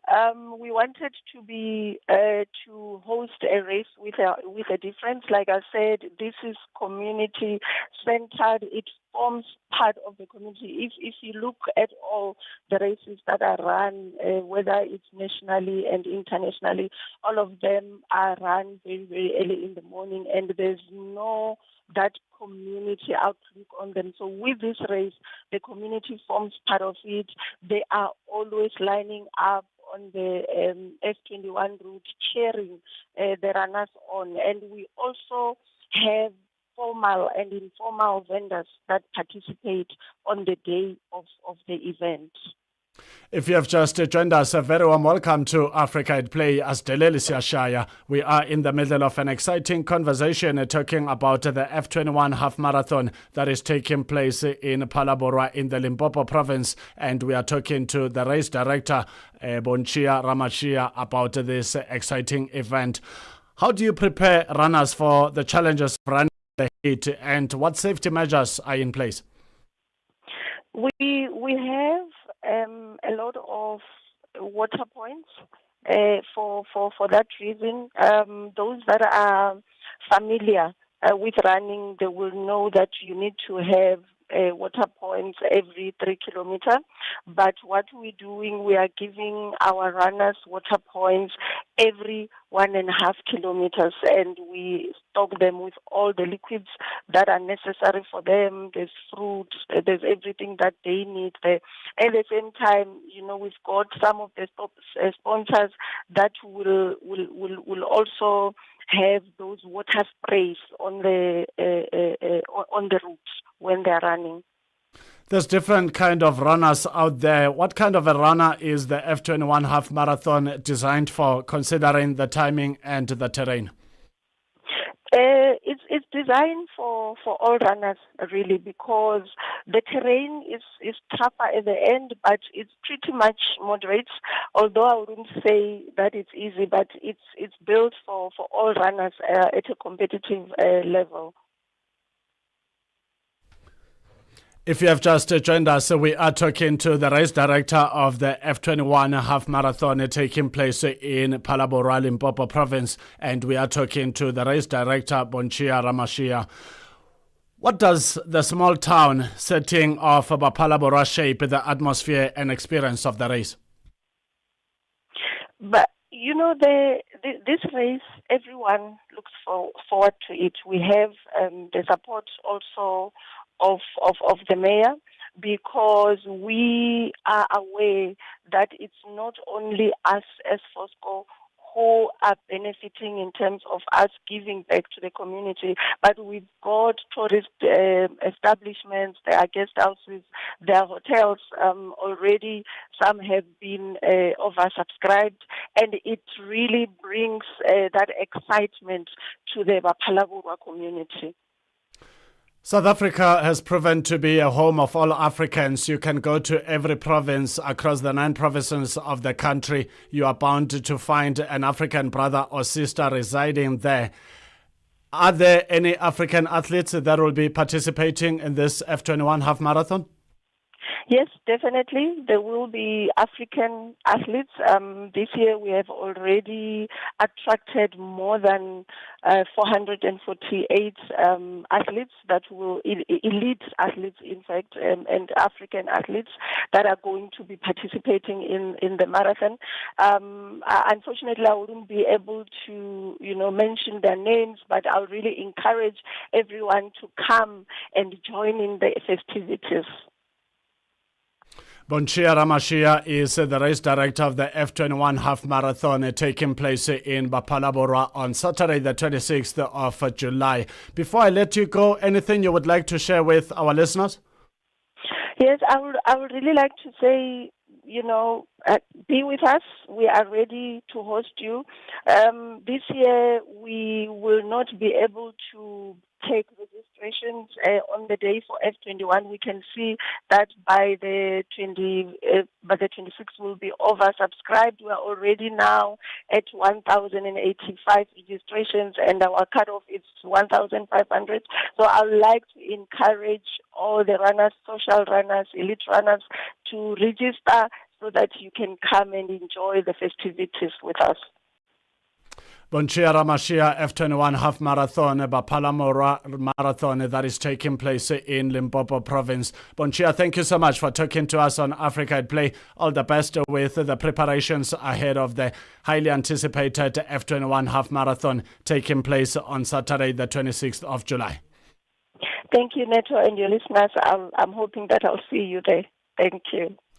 15:27 Central African Time. That's how we wrap up our conversation with Bonchia Ramashia, who is the F21 half marathon race director based in Phalaborwa in South Africa's Limpopo province. The Women's Africa Cup of Nations got underway yesterday, where we got to witness the host nation, the Atlas Lionesses, up against the Copper Queens of Zambia, a game that Zambia had under control. But in football, it's not over until the final final whistle. In the later stages of the match, in the last 10 minutes, Zambia allowed Morocco back into the game, and the Atlas Lionesses found the all-important equalizer, and the match ended in a 2-2 draw. There's more matches taking place today. That is the Senegal that will be taking on DR Congo, and the Super Falcons, 9-time winners, will be taking on the Carthage Eagles of Tunisia. Algeria will be taking on a Southern African outfit in Botswana, and these matches are taking place at different times, 1600, 1800 and 2100 Southern African time. The African champions, South Africa's Banyana will be in action against the Black Queens of Ghana tomorrow at 1800 Central African time. We now welcome to Africa at Play Simpiwe Shoti-Dludlu, who is the former assistant coach of Banyana and former captain of the national team, who got to represent the team wearing the South African colors, and also serves as a football analyst and a specialist in long-term athletes. Simpiwe Dludlu, a very good afternoon and a warm welcome to Africa at Play. Good afternoon, Neto. How are you doing? I'm doing better, but I'm not doing good because you left for Morocco and left me behind. No, you are too tall. You wouldn't fit into my suitcase. Nah, good times will come. We need to work on a long suitcase so that I can squeeze in there. Yeah. When did you arrive in Morocco, and how is it so far? I actually arrived on the 2nd of July, and it's hot. In South Africa, it's winter. Here, it's hot. I'm in my shorts. I'm in my short sleeves. I'm in a cap, something that I had packed away in South Africa. But so far, you can feel the breeze that it's a tournament that has just kicked off. Did you manage to witness the 4 goals produced by the Atlas Lionesses and the Copper Queens of Zambia? I thought Zambia had it under control, but I got reminded that it's never over until the final whistle. Yeah, Morocco is a team that is very aggressive when it comes to their tactics, how they keep the ball. I mean, their coach is a coach that has won the World Cup with Spain, and so he's infusing the same type of mentality and football when it comes to the style of play. Zambia stuck to their guns in the first half, especially with the way that they were just playing those long passes, keeping the ball 2, 3, 4 touches and then sending it either to Kunda Nanji and Barbara Banda, and it worked for them in the first half to get them those goals. But in the second half, they started sitting back and they allowed Morocco to come back and gain confidence. And you know, the Moroccans, once you give them confidence to start playing, and that's exactly what happened. And I think the Zambians, they need to find ways to say how do they close the shots from coming in, because their goalkeeper wasn't 100% well positioned, especially in that equalizer so late in the game. So yeah, this tournament is really, the 2 teams that played yesterday showed us the intensity and how teams need to show resilience from minute 1 up until the end. If you have just joined us, we are talking to Simpiwe Shoti-Dludlu, the former coach of the women's under-17 national team and assistant coach of Banyana, as well as captain of Banyana during her playing days. I like it when you say if you're not awake, you will have to look for it using a torch, and that torch might just run out of batteries if you didn't prepare accordingly. The 2 teams that played in the opening match, opening that special important curtain for the games to begin, the Atlas Lionesses of Morocco and the Copper Queens of Zambia. These are the 2 teams that Banyana met in 2022, meeting Zambia in the semi-finals and the Atlas Lionesses in the finals. Do you think Desiree Ellis and her team already took notes in case they've got to meet them on their path? Knowing Coach Desiree Ellis, I think she's just focusing on their group stages right now, because you can't prepare for a quarterfinal, a semi-final, and a final if you don't get out of your own group. They know that they have a target on their back as the defending champions, and their group is also not the easiest of groups, because you've got Ghana, who have been in this game so long. You've got Tanzania that are trying to prove a point. We met them in the qualifiers of the Olympics, and you've got a Mali team that shows a bit more aggression and hunger to play as well. So it will be important for them to focus on each day, each game as it comes, and then once you move out of the group stages, then you start focusing on the next opponent and so forth, because it's a long tournament. It's not just one match. Teams tend to change their ways, and when teams need results, they change how they play, they alter how they put their formation and things like that. So it's going to be key for the coach to focus most importantly on the team, because she's got a lot in her hands. She's got a lot of new young players in the team that need to understand the culture of playing in a big tournament like this one as defending champions. When you come in as a underdog, it's easy, but now they're coming on in to this tournament hot as the defending champions. So everybody will be looking at South Africa to see what they do. And definitely Zambia and Morocco. Morocco got second place, Zambia third place. That shows you these were two teams that made it into the final. So they have a lot to prove. So no team should be looked down and taken for granted. Did you get an opportunity as a former captain of Banyana Banyana and a former assistant coach to share hugs with the technical team and the players themselves, including a message of support ahead of their match against the Black Queens of Ghana taking place tomorrow? I actually haven't met any of the team, the players or the coaches and so forth, because there's 5 cities that are going to be hosting the tournament. I landed in Casablanca for the introduction into the tournament, get a feel and all of that, and they were in another place because the captains were unveiling the new trophy. And as they were in Casablanca, I flew down to Oujda. So 2 days later, they arrived in Oujda and they're in another place. Actually, they are closer to the stadium because we are based in another area. So I haven't met the team. I'm trying to see if I can go see their training session this afternoon. They train at 5 p.m. and obviously go to the Ghana training session because those are the two teams that will be opening Group C. So it will be key for me to see, especially Ghana, how they are going to be playing, how they train, because they haven't featured in this tournament since 2018. So Banyana Banyana, I know them and all of that, and also you want to give them a surprise when they see you, so you want to let them focus and not be too happy with seeing familiar faces, because familiar faces make you feel like everything is okay, and it's war.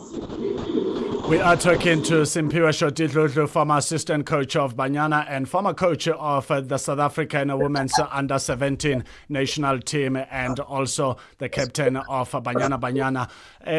Shoti, since you couldn't squeeze me into your travel bag, did you at least manage to squeeze the South African winning magic to make certain that Banyana goes through to the next round? I've brought the Makarapa. You'll see it throughout the tournament, Shield Makarapa. So it's going to be interesting to see how South Africans are going to react when it comes to that. But we are a ball of energy, we are a ball of luck as South Africans, and we are coming in as defending champions. So our shoulders are a bit held up a bit higher. Other than that, I've brought the Guijo. So when they hear me whistling and hitting a note, supporting what they are singing, they will know Guti, South Africa is here. Any particular role that you will be playing throughout this tournament? So I'm here for KEF TV, where I'll be part of the English commentary team. So there'll be a commentator and I'm an analyst. That pair means that the commentator will just be commentating about the game, giving you all the action. And as an analyst, I'll be breaking the game down while it's in action to say that the reason that there's so many stoppages is because the teams are aggressive or they're playing a low block, a high line, and explaining and making the game a bit easier for a person that is listening and watching at home to see, okay, so this makes sense. This is what the analyst is seeing, what we are not seeing as the viewers at home, because I'm an expert at this, so that's what we are bringing.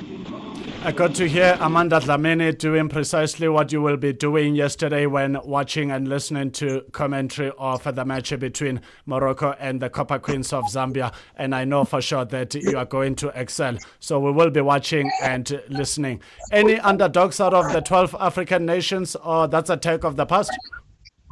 I think Ghana, they've missed this tournament, and so far they've been structuring their football so much better. They are back with under-17s, the under-20s, and they've been playing qualifiers, they've been playing friendly matches. You can see that there's something great they've been cooking. So that is one team that I know when they have their things right, running properly, they can be a contender.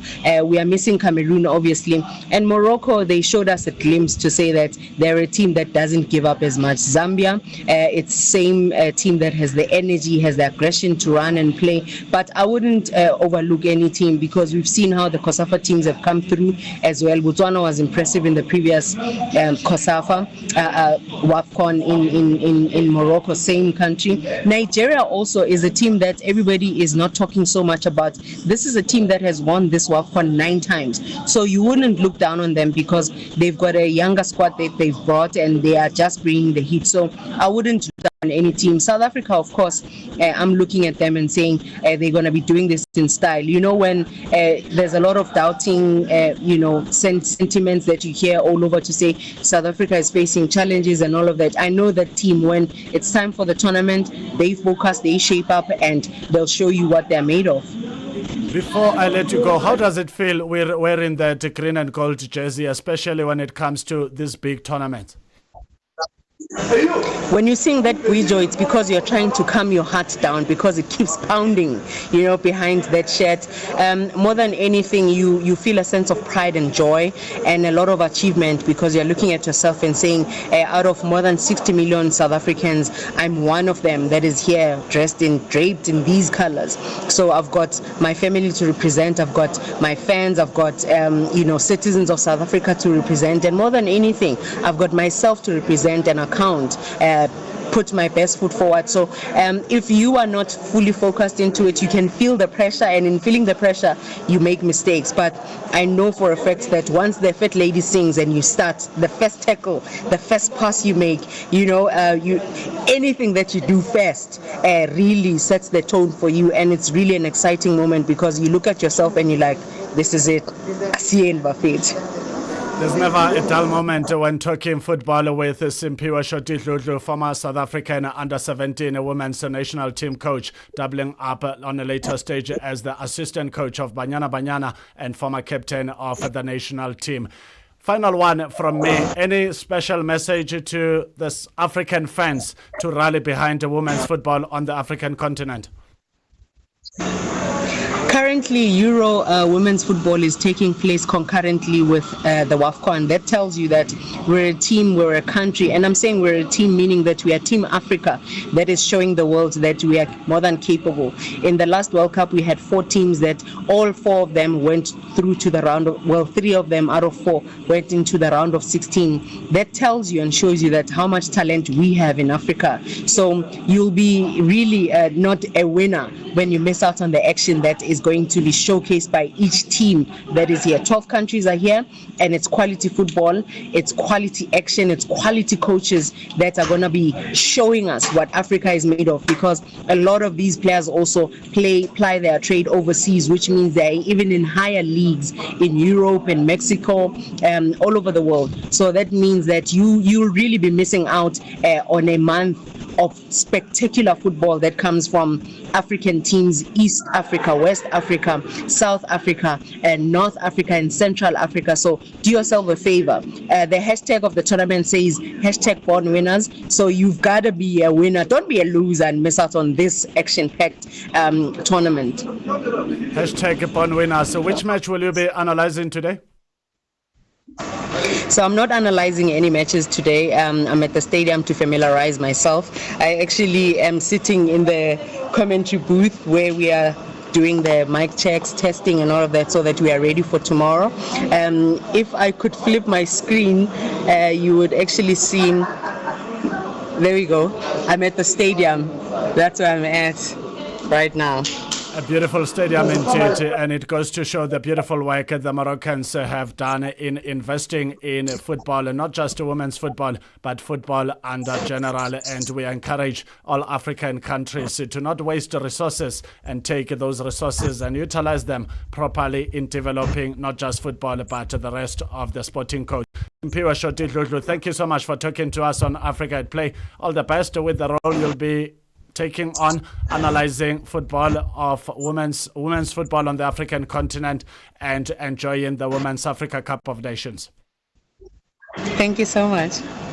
15:42 Central African Time, and that's how we wrap up our conversation with Simpiwe Shotidludlu, former assistant coach of Banyana Banyana and former captain, also was the mentor of the South African women's under-17 national team coach. We take a short break. When we come back, we're going to connect with Gareth Marshall, who is the sponsorship manager for Shield.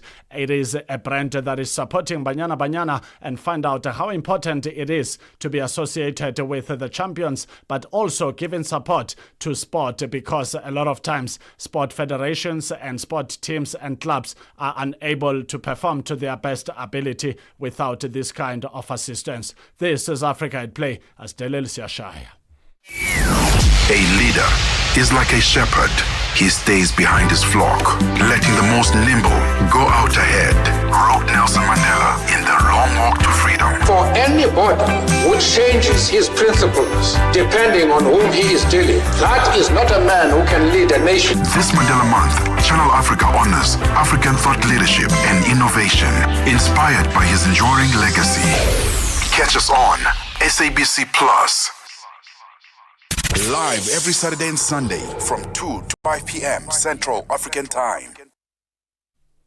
15:44 Central African Time. If you have just joined us, thank you for listening and thank you for watching. Thank you so much for joining us on Africa at Play. We now welcome Gareth Marshall, the sponsorship manager for Shield, a brand behind Banyana Banyana. And this is not just a national team. These are the reigning champions of the ongoing Women's Africa Cup of Nations taking place in Morocco. Kicked off yesterday and will conclude on Saturday, the 26th of July. Gareth, good afternoon and welcome to Africa at Play. Good afternoon. Great to speak to you. Thank you so much. Talk to us about your partnership supporting Banyana Banyana. How did it come about and what kind of support are we talking about? What an honor to back this team, right? I think they really show us what determination and resilience is all about, and really driving that movement and confidence on and off the pitch, and that's exactly what the brand's about. So for us, it's really been a natural partnership that's come together, as this team really delivers and believes and is everything that the brand is about. A lot of times people believe that sponsorships like to associate themselves with champions, and one wonders, how did it come about for Shield to come on board and support Banyana Banyana? And one wonders if the journey was not as excellent as it has been, where we got to witness them winning the Women's Africa Cup of Nations in the last edition that also took place in Morocco 3 years ago in 2022. Would Shield still have been on board? Yes, I think definitely still would have been on board. We've been in and out of men's football for a long time, and we always said we were going to support women's football. And I think it goes beyond just the sport itself. It's everything that they embody, right? When we looked for a partner who really had everything that Shield was about, Banyana was a natural fit. It had been a conversation for a while, and then it was something we decided to put pen to paper and really get behind the team. That's why we also signed a long-term deal. We didn't just go and sign a 6-month or 1 year. We signed a 5-year deal to really show the commitment to support the team, and also to make sure that the team can go onto the stage and represent South Africa. 5-year deal sounds terrific, with hope that at the end of this half a decade you can consider expanding that partnership, because we've seen in sport that those that are not given the necessary attention by the corporate world, they often struggle to get to their desired target results. Let's talk about sport as a business. What are we talking about when talking sport as a business, with brands like yourself coming on board to make that possible? Yeah, so look, sport's a massive business, right? But it's got to be twofold. It's got to be mutually beneficial. So there has to be something in it for the team. So obviously that is what we're able to do with Banyana. So obviously there's a financial impact, but also rallying South Africa behind the team. And then of course they go out and then they show what the brand is about for us. So it really is mutually beneficial in that way. But it goes beyond just the sport here. We're also working on something with the team where we can get a lot deeper into the grassroots of South Africa. We know how massive football is in this country, how massive it is on the continent, and really using the power of the team to make a difference in lives at the grassroots level too, where it really matters. So for us, being in sports is massively important. We are talking to Gareth Marshall, the sponsorship manager for Shield, a brand behind Banyana, supporting the reigning WAFCON champions that are currently in North Africa, Morocco, to defend their title in a battle of 12 nations that includes the likes of Morocco, the host nation, including Zambia, the Copper Queens, South Africa, the Super Eagles of Nigeria, Mali, Tanzania, the Black Queens of Ghana. It is a list including the Lionesses of Teranga, Senegal.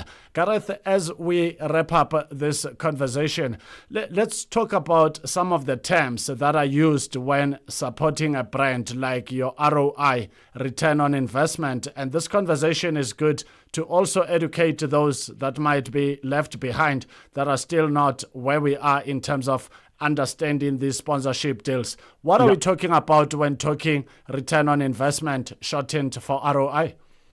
Yeah, look, it's not always something that's super easy to either explain or quantify. But I think we obviously look for return in terms of exposure. So the team being out there, the team being on the field, and being able to really tell stories together that can rally South Africa behind an initiative. We've started the Shield Heatwave to really get people behind the team, to really make a difference. We know how important music, dance, and football is, and we found a way to bring those together.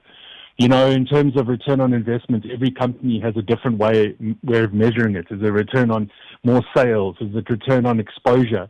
So we look to get a balance of that, but also in doing so, making sure that we're helping build the team to help them leave their legacy. What would you like to say to South Africans to rally behind Banyana during this journey of trying to defend their title at the ongoing Women's Africa Cup of Nations in Morocco? Yeah, look, I think it was captured really, really well in the interview with some people before this. It's, like a cup brings out, even the underdog has a chance, so this is going to be super exciting football. Watching everyone really bring the heat, bring their best onto the field. I've been fortunate enough to go watch a number of the warm-up matches that have happened before this, and there's some exciting football Banyana's playing. If you weren't able to get there, make sure you get there. You're not going to like me either. I leave later in the week to go watch them in Morocco. So as a brand, we really invested. When we say we invested, we're taking people with us to actually go and watch them, go witness them live. We can't just support them here. We need to support them there too. So,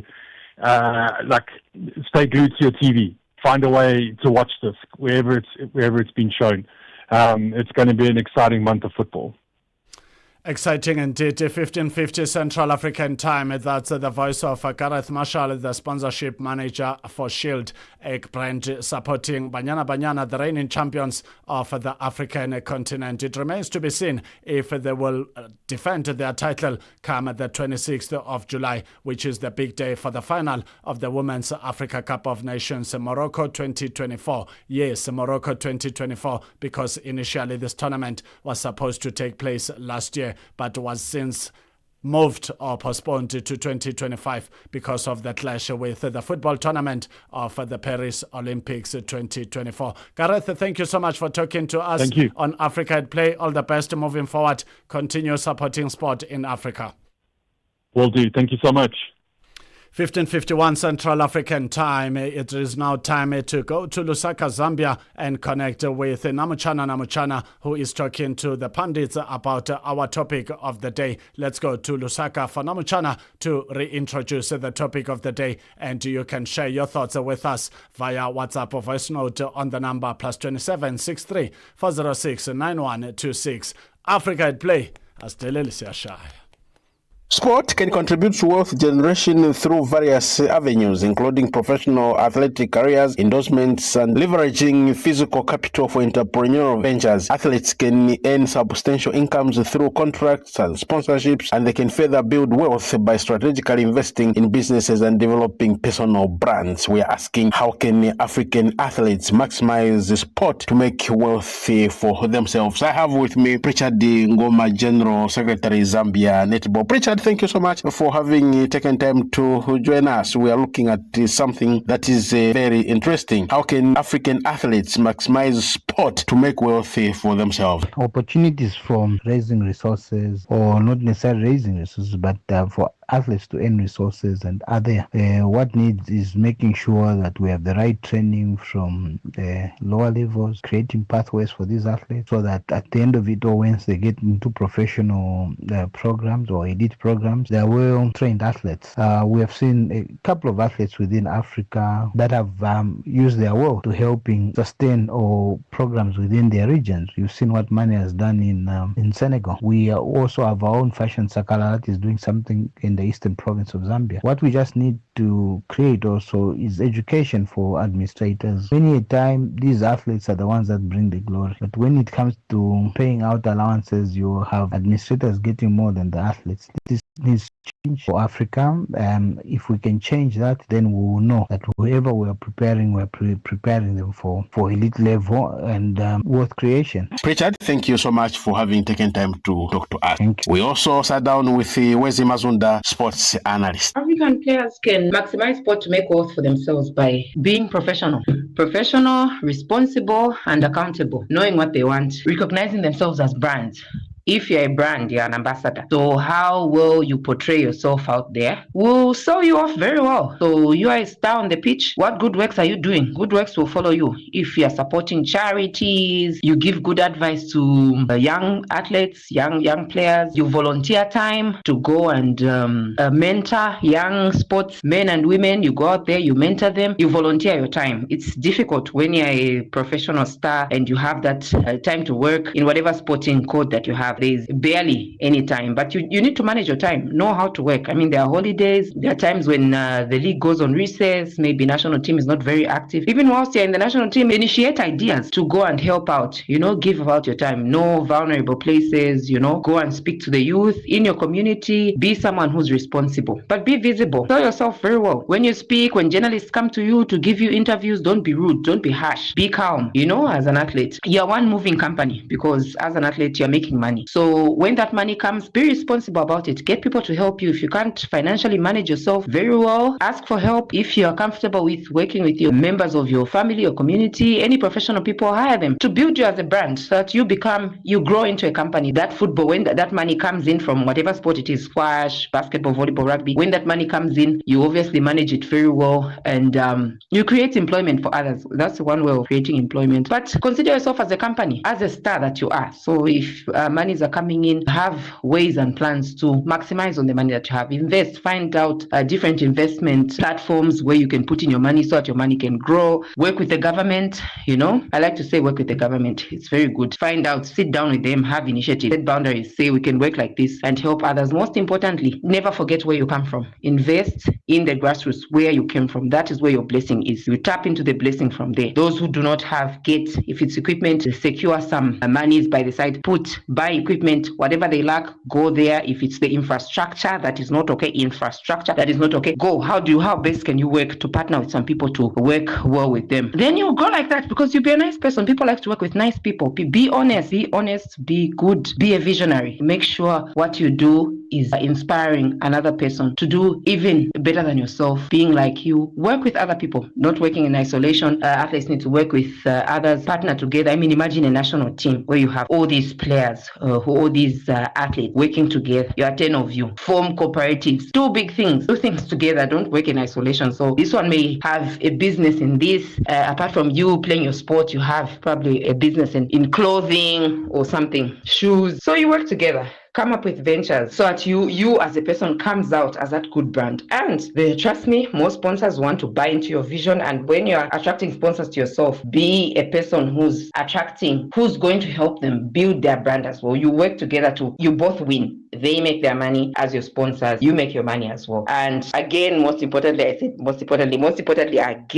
what you do, most importantly, should benefit where you come from, your community, your country. There should be a difference. When we look, we'll say those 10 athletes, those 10 basketballers, the best basketballers in the world, the most expensive basketballers in the world, they are the ones who built this big museum. They are the ones who changed this community. This community has now top-notch sports facilities. They are the ones who've invested in this grassroots sports. Now we're talking about it at another level, because these sportsmen and women, with their wealth that they have generated from sports as a brand, has brought development to the African continent. Thank you so much. The views of Wezi Mazunda there. What are the views of Chandalusha, former Zambia national soccer team player? Athletes' lives are being changed because of the talent that they possess. We've seen companies coming on board just to sponsor one or two athletes in different spheres of sports, be it football, athletics, boxing, swimming. You can mention that have changed athletes' lives, and it's high time Africa embrace such an important thing in one's life. Remember, it comes only once. Once you miss it, and that will be the end of everything. We've seen in Europe that athletes who have made big endorsements, they sign big contracts with clauses that are attached. Once their football or any sports career are over, they live their lives, to the fullest. So business has become so dominant in as far as, talent is concerned. We've seen big players coming on board. I talk of European teams or European athletes. I talk of Ronaldo, Messi. They've made it big. Each and every endorsement is attached with some clauses. These guys have made it big. They have companies. They have, running big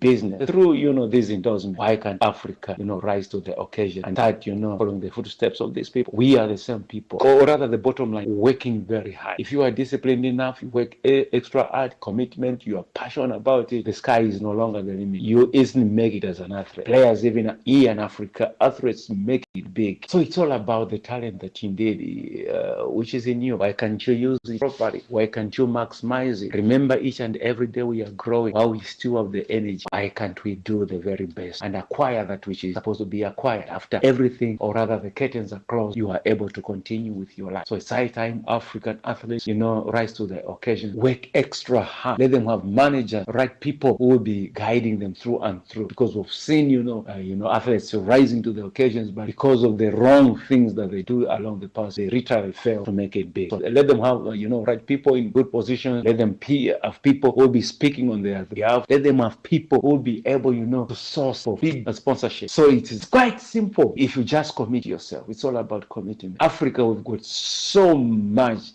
or rather immense talent. We are talented. In each and every field, we are talented. It's all about knowing where to stand. The views of Chanda Lusha on our topic today. We were asking a question: how can African athletes maximize sport to make wealth for themselves? We know that sport can contribute to wealth generation through various avenues, including professional athletic careers, endorsements, and leveraging physical capital for entrepreneurial ventures. Athletes can earn substantial incomes through contracts and sponsorships, and they can further build wealth by strategically investing in businesses and developing personal brands. This was our topic today for Channel Africa Sports. Namchana from Zambia.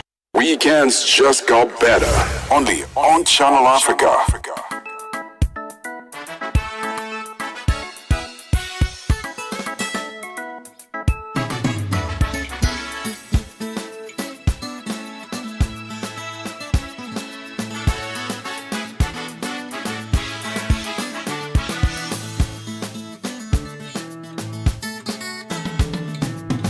I don't know about my heart. I want to stay with me. Every day you love someone, something wrong too. I don't know what I'm going to do. My heart, I want to cry for my lovely Elizabeth. Some people, they want to ask me for you, my life.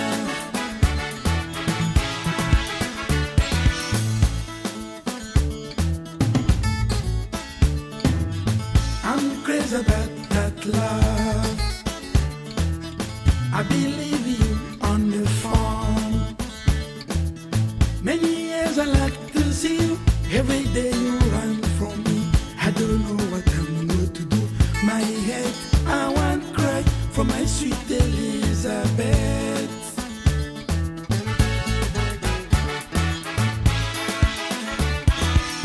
I say Elizabeth, but the way you go. Kanda Bongo Man, sing, sing. I say sweet Elizabeth, but the way you go. Come back, you love me. Many years I love you.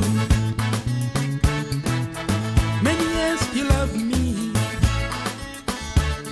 And beyond, Africa World Hour with Sipiso Makwetla.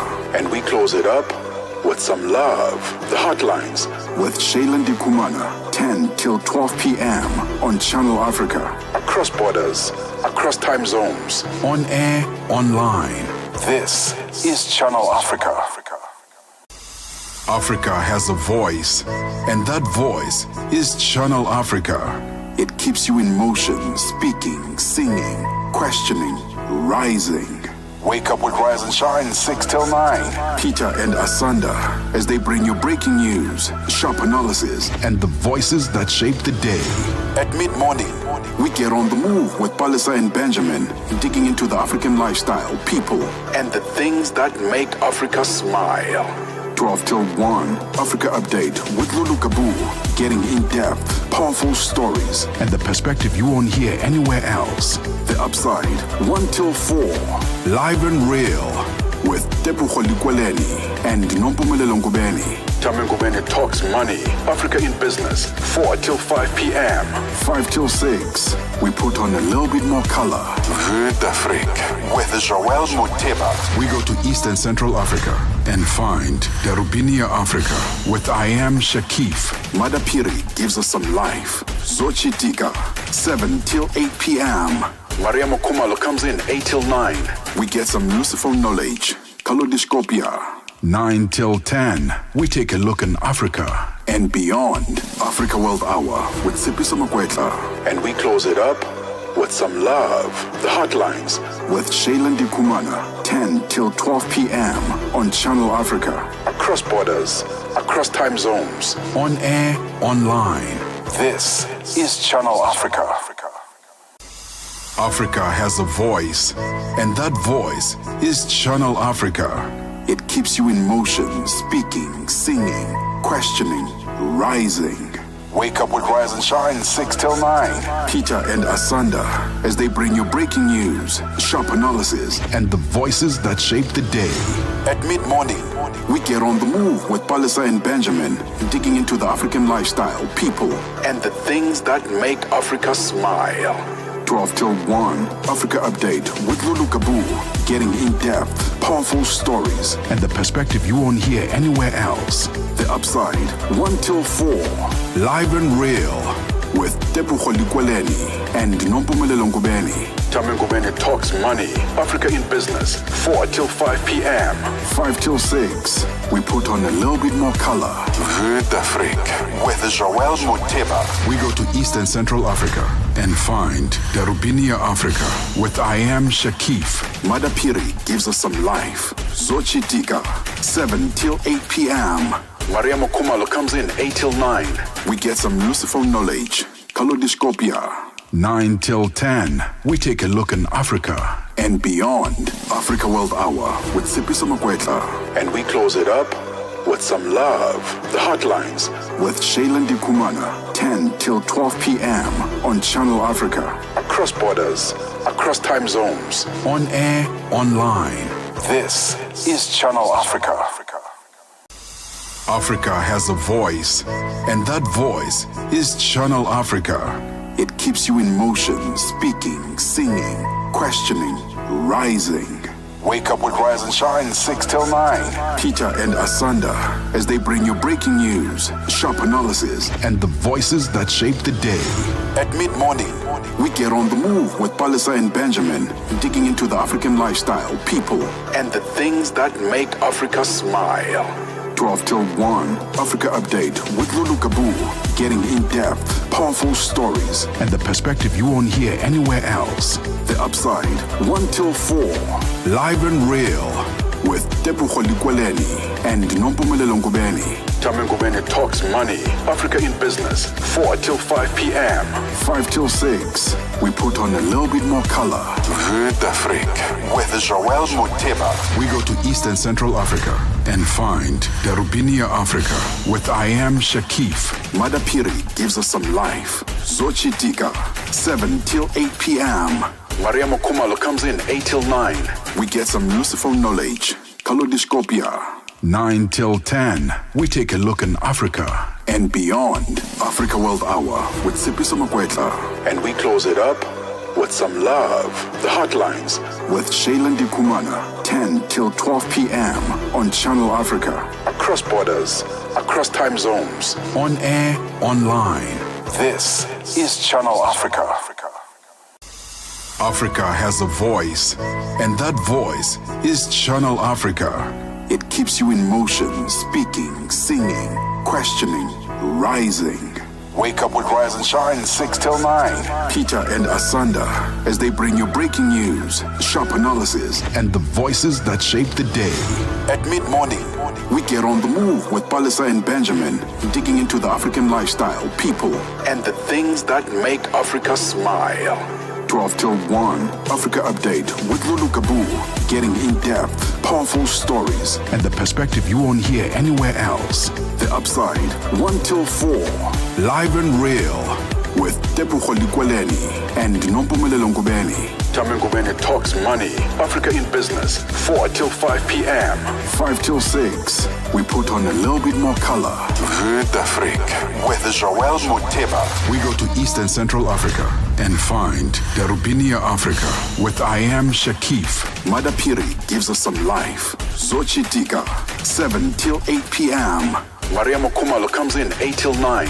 We get some useful knowledge. Kalodiscopia. 9 till 10, we take a look in Africa and beyond. Africa World Hour with Sipiso Makwetla. And we close it up with some love. The Hotlines with Shailen Dikumana. 10 till 12 p.m. on Channel Africa. Across borders, across time zones. On air, online. This is Channel Africa. Africa has a voice, and that voice is Channel Africa. It keeps you in motion, speaking, singing, questioning, rising. Wake up with Rise and Shine, 6 till 9. Peter and Asanda, as they bring you breaking news, sharp analysis, and the voices that shape the day. At mid-morning, we get on the move with Palisa and Benjamin, digging into the African lifestyle, people, and the things that make Africa smile. 12 till 1, Africa Update with Lulu Kabu. Getting in-depth, powerful stories, and the perspective you won't hear anywhere else. The Upside, 1 till 4, live and real, with Tepuho Likweleni and Nompumelelo Ngubeni. Tame Ngubeni talks money, Africa in business, 4 till 5 p.m. 5 till 6, we put on a little bit more color. Vue d'Afrique with Joël Moteba. We go to East and Central Africa and find Darubinia Africa with I Am Shakif. Madapiri gives us some life. Zochitika, 7 till 8 p.m. Maria Mokumalo comes in 8 till 9. We get some useful knowledge. Kalodiscopia. 9 till 10, we take a look in Africa and beyond. Africa World Hour with Sipiso Makwetla. And we close it up with some love. The Hotlines with Shailen Dikumana. 10 till 12 p.m. on Channel Africa. Across borders, across time zones. On air, online. This is Channel Africa. Africa has a voice, and that voice is Channel Africa. It keeps you in motion, speaking, singing, questioning, rising. Wake up with Rise and Shine, 6 till 9. Peter and Asanda, as they bring you breaking news, sharp analysis, and the voices that shape the day. At mid-morning, we get on the move with Palisa and Benjamin, digging into the African lifestyle, people, and the things that make Africa smile. 12 till 1, Africa Update with Lulu Kabu. Getting in-depth, powerful stories and the perspective you won't hear anywhere else. The Upside, 1 till 4, live and real with Tebucho Likweleni and Nompumelelo Ngubeni. Tame Ngubeni talks money, Africa in business, 4 till 5 p.m. 5 till 6, we put on a little bit more color. Vue d'Afrique with Joël Moteba. We go to Eastern Central Africa and find Darubinia Africa with I Am Shakif. Madapiri gives us some life. Zochitika, 7 till 8 p.m. Maria Mokumalo comes in 8 till 9. We get some useful knowledge. Kalodiscopia. 9 till 10. We take a look in Africa and beyond. Africa World Hour with Sipiso Makwetla. And we close it up with some love. The Hotlines with Shailen Dikumana. 10 till 12 p.m. on Channel Africa. Across borders, across time zones. On air, online. This is Channel Africa. Africa has a voice, and that voice is Channel Africa. It keeps you in motion, speaking, singing, questioning, rising. Wake up with Rise and Shine 6 till 9. Peter and Asanda as they bring you breaking news, sharp analysis, and the voices that shape the day. At mid-morning, we get on the move with Palisa and Benjamin, digging into the African lifestyle, people, and the things that make Africa smile. 12 till 1, Africa Update with Lulu Kabu. Getting in-depth, powerful stories, and the perspective you won't hear anywhere else. The Upside, 1 till 4, live and real with Tebucho Likweleni and Nompumelelo Ngubeni. Tame Ngubeni talks money, Africa in business, 4 till 5 p.m. 5 till 6, we put on a little bit more color. Vue d'Afrique with Joël Moteba. We go to Eastern Central Africa and find Darubinia Africa with I Am Shakif. Madapiri gives us some life. Zochitika, 7 till 8 p.m. Maria Mokumalo comes in 8 till 9. We get some useful knowledge. Kalodiscopia. 9 till 10, we take a look in Africa and beyond. Africa World Hour with Sipiso Makwetla. And we close it up with some love. The Hotlines with Shailen Dikumana. 10 till 12 p.m. on Channel Africa.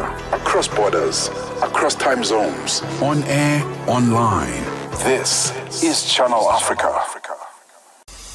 Africa has a voice, and that voice is Channel Africa. It keeps you in motion, speaking, singing, questioning, rising. Wake up with Rise and Shine 6 till 9. Peter and Asanda as they bring you breaking news, sharp analysis, and the voices that shape the day. At mid-morning, we get on the move with Palisa and Benjamin, digging into the African lifestyle, people, and the things that make Africa smile. 12 till 1, Africa Update with Lulu Kabu.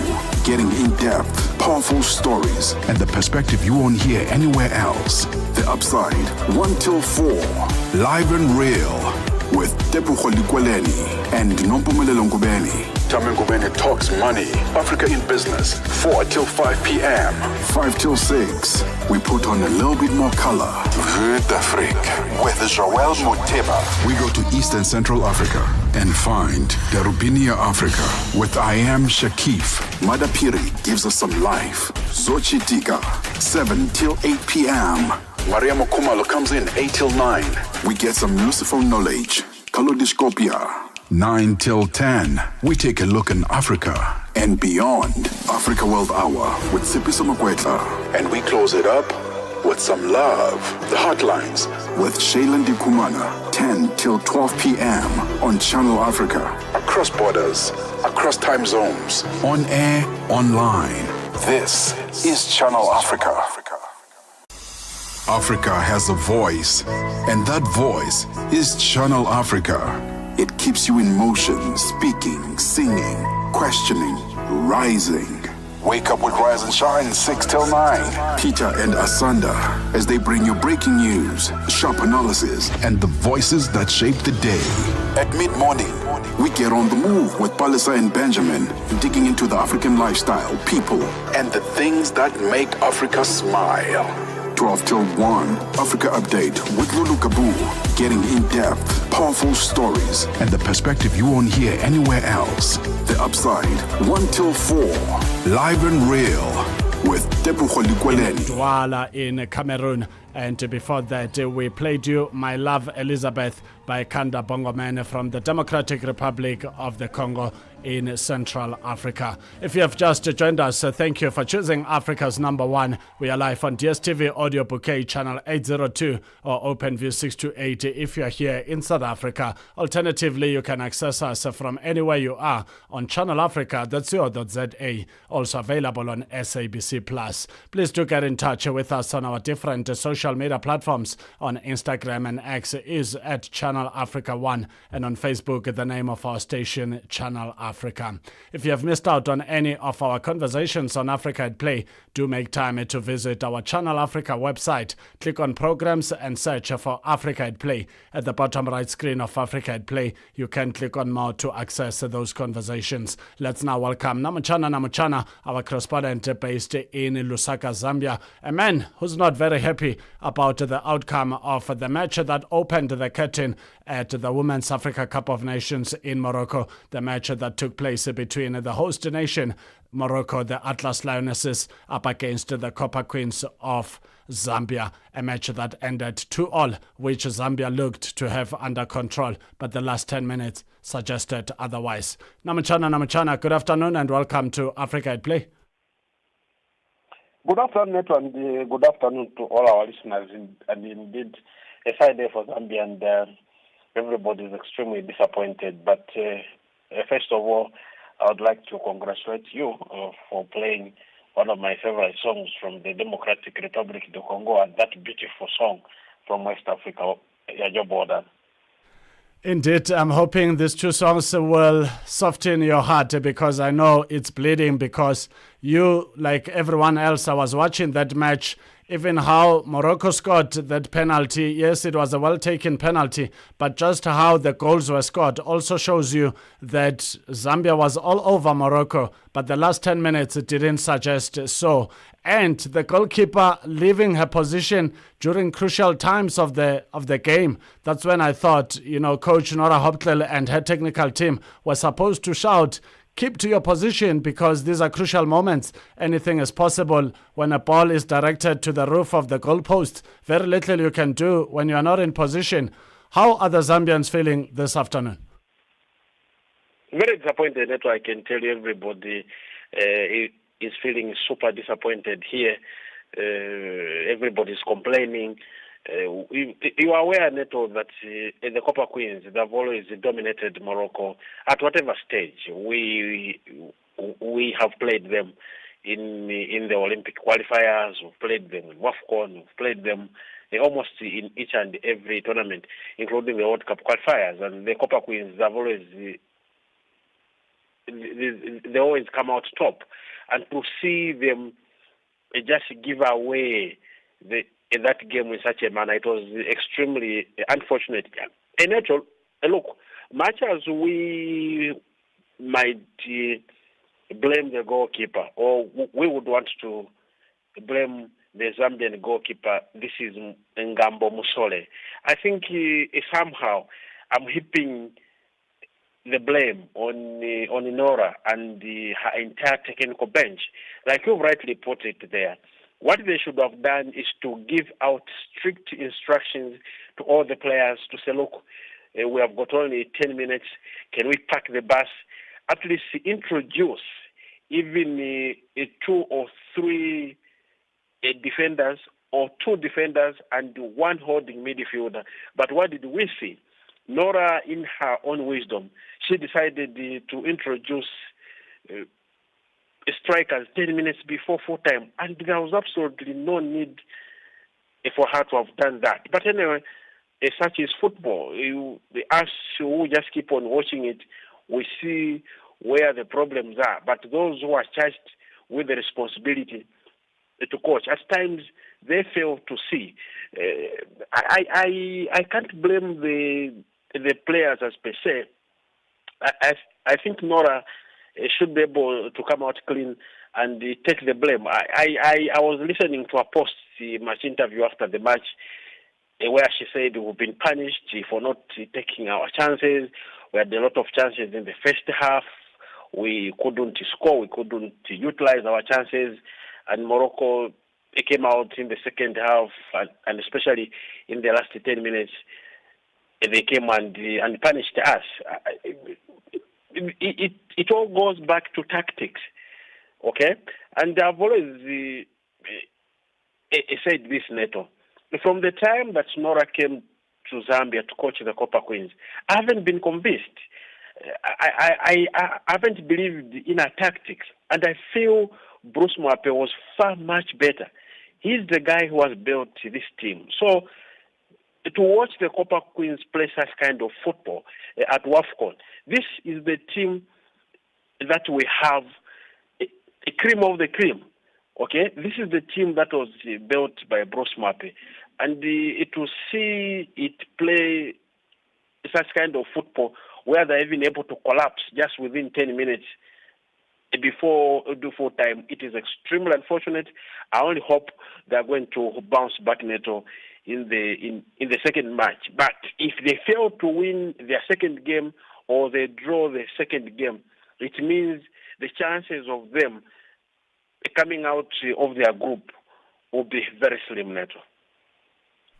Namuchana, our correspondent based in Southern Africa, in Lusaka, Zambia, talking to us about all things Zambian and African sport. A very disappointed man about the outcome of the match between the Atlas Lionesses of Morocco and the Copper Queens of Zambia. And these two nations are the nations that made it to the last four of the last edition, still in Morocco 3 years ago in 2022, where we got to see the Copper Queens playing against Banyana in the semi-finals, and the Atlas Lionesses going down by 2-1 against Banyana in the final, where Banyana got crowned champions for the first time in Africa.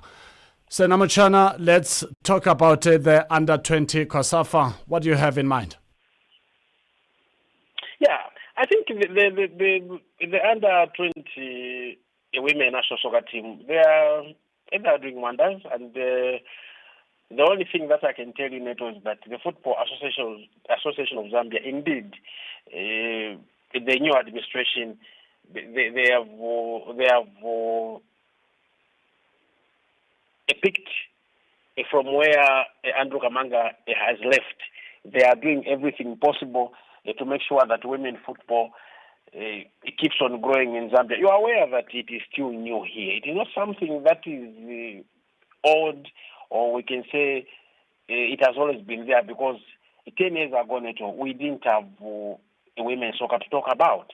But today, we have got even the under-20 women Zambia national soccer team representing this country at COSAFA. That goes to show how much investment and importance the Football Association of Zambia has attached to women football, and it is gratifying to see them doing wonders at COSAFA where they are. The other day they won their match, and we only hope that they'll continue on this trajectory, because the same under-20, these are the future players who play for the Copper Queens, because the likes of Barbara Banda, Rachel Kundananji, and the rest, they'll soon be retiring from playing football. So we need to invest into our youths. We need to go and tap talent as much as we can, and it's always a pleasure to see the under-20 doing wonders at the ongoing COSAFA under-20 games. This is the way it's supposed to be. So personally, I'm so happy, and we only hope that women football will keep on growing on the African continent. We just need to see our girls doing it differently. And it is my prayer, Neto, that one day, one fine day, we are going to see the Zambia national women's soccer team or the Zambia under-20 winning the World Cup. This is my prayer, and I've got so much belief in the current under 20, the under 17, and of course these are the women. And mostly the under 17, they are playing very good football, and I have no doubt that one day they might even go on to lift the under 17 Women World Cup. So what is going on as regards to women football, Neto, this is good. This is what we want to see, and how I wish our Polo boys would copy something from women football, because women are leading the way. They are showing men how it's supposed to be done, both from the under 17, under 20, right through to the Copper Queens. Otherwise, it is good to see how our women teams are currently doing it. 16:27 Central African Time. Thank you for joining us. If you have just joined us, we are talking to Namuchana, our correspondent based in Lusaka, Zambia, on all things Zambian and African sport. Our topic of the day: sport can contribute to wealth generation through various avenues, including professional athletic careers, endorsements, and leveraging physical capital for entrepreneurial ventures. Athletes can earn substantial incomes through contracts and sponsorships, and they can further build wealth by strategically investing in businesses and developing personal brands. How can African athletes maximize sport to make or create wealth for themselves? You can drop us your thoughts via voice note on the number +27 63 406 9126. So Namuchana, please do stay on the line. We've got a voice note from Eric Lechweleng. Let's find out what are his views. Good afternoon, Africa at Play. This is Eric Lechweleng from Midrand. First of all, our African athletes, they need to be very wise. They need to tap into entrepreneurial business, like build sports academies, whereby they will be developing young talent and creating a legacy. Fitness centers catering to the growing demand for fitness services, sports-related products like creating and selling equipment, apparel or accessories. They need to tap also into media and broadcasting, whereby they must be perhaps sports commentary, exploring opportunities in the commentary or analysis or broadcasting. They need also to be into social media influencing, like now, D&H, you can see everyone is an influencer. So they need to use their brand, building a personal brand and promoting products or services. And I think networking and partnership, it could work tremendously. So by building relationships, connecting with other athletes, agents and industry professionals, accessing new opportunities, like collaborating with others to access new opportunities.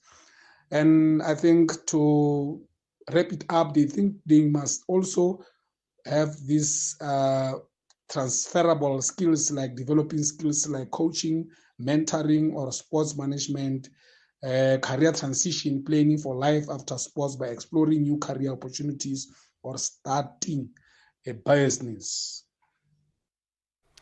16:30, well-thought contribution there by Eric Lechweleng, who is also a football commentator. So Namuchana, your reflection to that one? Yeah, I think Eric is right there. Look, it is right time that the athletes, they sat down and just came up with business ideas. You are aware, Neto, that sports is just a short career. You cannot be in sports for 15, 20, 30, 40, 45 years, 50 years you are doing sports. It's practically impossible. I haven't come across an athlete who has been in this business of doing sports for 50 years. So I will tell you, Neto, the other day I was watching a video of the former Ghanaian center forward. This is Asamoah Gyan. I was watching him at his farm feeding his chickens. He has a very big farm where he's selling eggs. He has a lot of layers there and broilers. So you can see the thinking there. This is what Africa needs.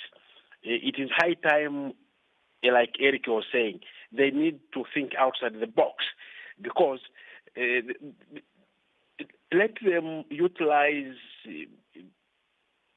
the social media. Let them network. Because for you to make money these days, Neto, you need to network. You cannot just rely on one source of money, okay?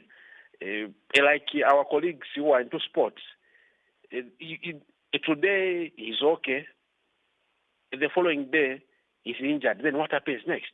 I will tell you, Neto, maybe just to divert a bit, the squad that won the AFCON in 2012 here in Zambia, this is the Zambia national soccer team squad that won that AFCON in Gabon. Most of them, I will tell you, they have built a lot of houses here in Lusaka. They went into real estate, and a lot of them they are landlords. Their houses are on rent, and they are making money. And there is one player that I want to mention his name here, but he is a former midfielder for the Zambia national soccer team.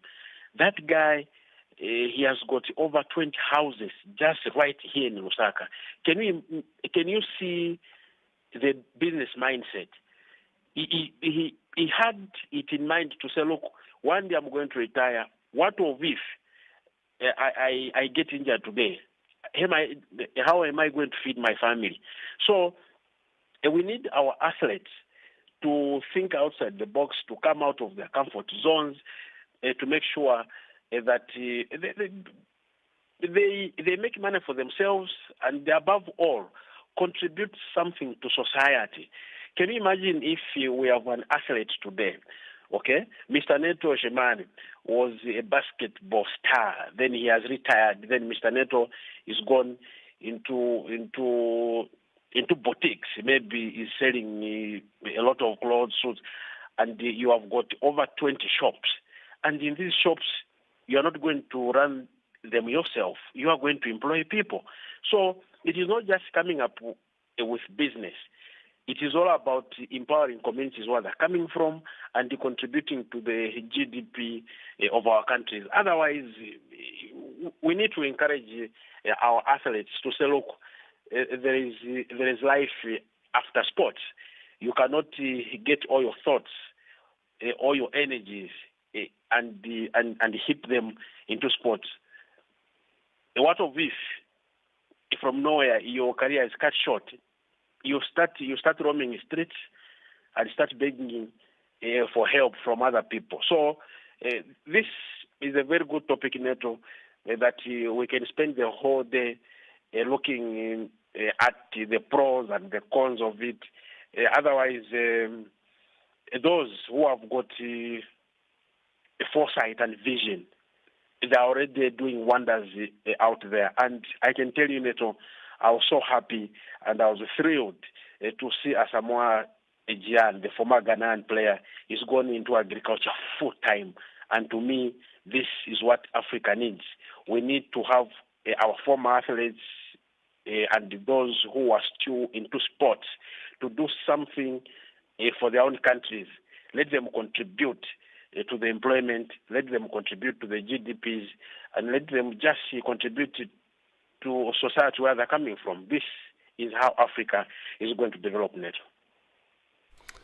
Development for Africa is what we need and what we always push for. That's Namachana talking to us on Africa at Play about Zambian and African sport. You spoke about Asamoah Gyan, and you've just taken me back to 15 years ago, 2010 FIFA World Cup, the first on African soil, where he missed an important penalty against Uruguay, where Ghana almost made history of reaching the semi-finals as the first African country to do so, but it wasn't to be. And to this day, I'm certain there are some Ghanaians who are still angry at Asamoah Gyan. Bagana, they were called after Bafana couldn't make it to the next round, having been shown the exit door in the group stages. As we wrap up this conversation, Senamachana, sad news coming from the United Kingdom about a prolific player for Liverpool, Diogo Jota, together with his brother, 28 years and 25 years.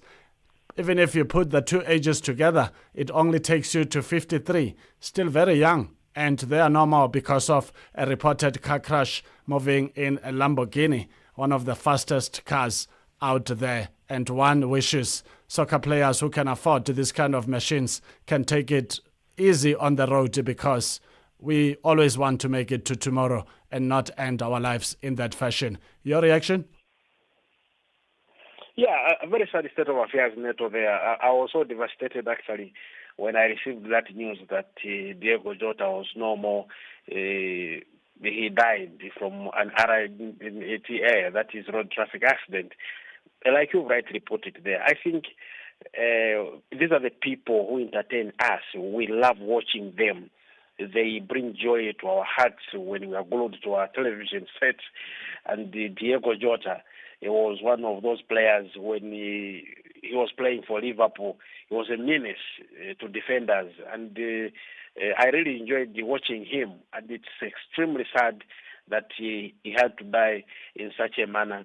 And we only hope that his family will receive maximum comfort from the Almighty God. Otherwise, we maybe somehow, I was just thinking to myself, Neto, to say, look, maybe there is need to educate our sportsmen and women out there on how they should be able to carry themselves out whenever they are not on the field of play. Because how is their life outside these pitches? Okay, there is more to life than just driving around, and it's just unfortunate that a young man like Diego Jota had to lose his life in such a manner. I think we can do more. We can come up with the plans, Neto, maybe programs that will help various athletes out there. They need education. Okay, yeah, they could be in Europe, they could be in the United States, they could be in Asia, but some, due to maybe excitement, a lot of money and fancy cars, they want to live big, but constant counseling will do. And it's extremely sad that we have lost a young man with immense talent in the name of Diego Jota.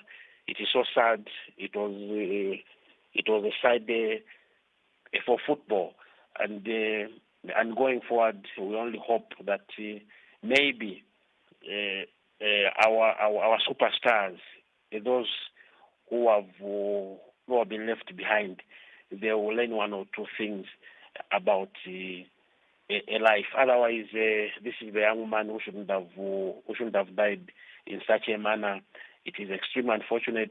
We are being told that the Spanish police are still doing thorough investigations, and a deeper report will be given after investigations are over. Otherwise, Neto, so sad for football. The world has lost one of the best players that personally I've watched. He was a good player, a marvel to watch, and we can only wish his family all the best. Namuchana, our correspondent in Lusaka, Zambia. So Namuchana, thank you so much for your contribution on Africa at Play. Have a great afternoon further. Yeah, thank you so much, Neto, for having me, and thank you so much to all our listeners on the African continent. At least today, it's a bit warm in Lusaka and a nice weather for throat acrobatics.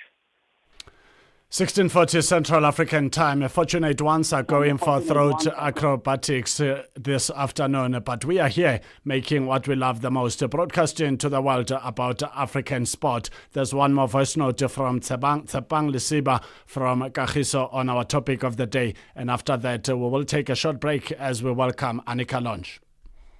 It's Tsepang from Kagiso. I think that we are missing as Africans to be wealthy from the sponsorships and other things is that we are not making demands.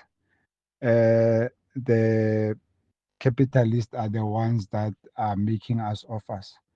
Then when you check with the white athletics, participants. They make offers. That's why if they are not happy with the sponsor, they jump ship. They go to another sponsor. And with us, unfortunately, we just succumb to whatever is then put on the table. And in most cases, it's a rip-off. Only those that are powerful, they will be able to live beyond retirement with what they have. But most of us, we will just collapse because immediately when you start getting injuries or you are no longer winning races, the sponsors pull out and then you find out you didn't make a lot. So we must make demands. Those contracts that we are signing, we must make sure that we get what we deserve and what will sustain us even beyond our careers, and also making sure that our communities benefit. Like for example, this brands, when they sponsor you to wear their brands and so on, you need to make it a point that no, you also have to give back to my community. Development must be sponsored also.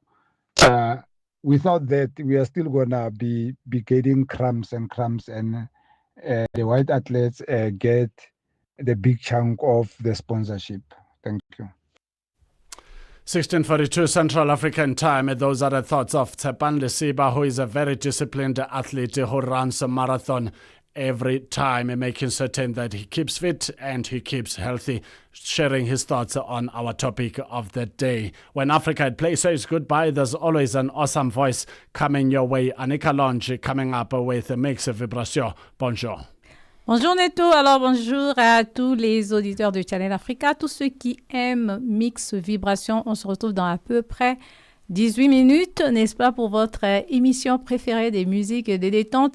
Nous allons danser, nous allons bouger comme nous le faisons tous les week-ends. Les habitués savent comment ça se passe. Nous allons écouter des vieux tubes des anciens musiciens africains tels que les Mori Kanté. Nous allons écouter de la musique de la jeune génération tels que les Fally Ipupa, les Tyla. En tout cas, nous allons danser, nous allons bouger au son de la belle musique. Et notre sujet aujourd'hui dans notre segment dédié à la femme africaine, aujourd'hui nous allons parler de relations entre belle famille et belle fille. Comment gérer une belle famille toxique? En tout cas, chers auditeurs, je vous invite à rester connectés afin de ne rien manquer de cette émission qui sera très enrichissante et intéressante.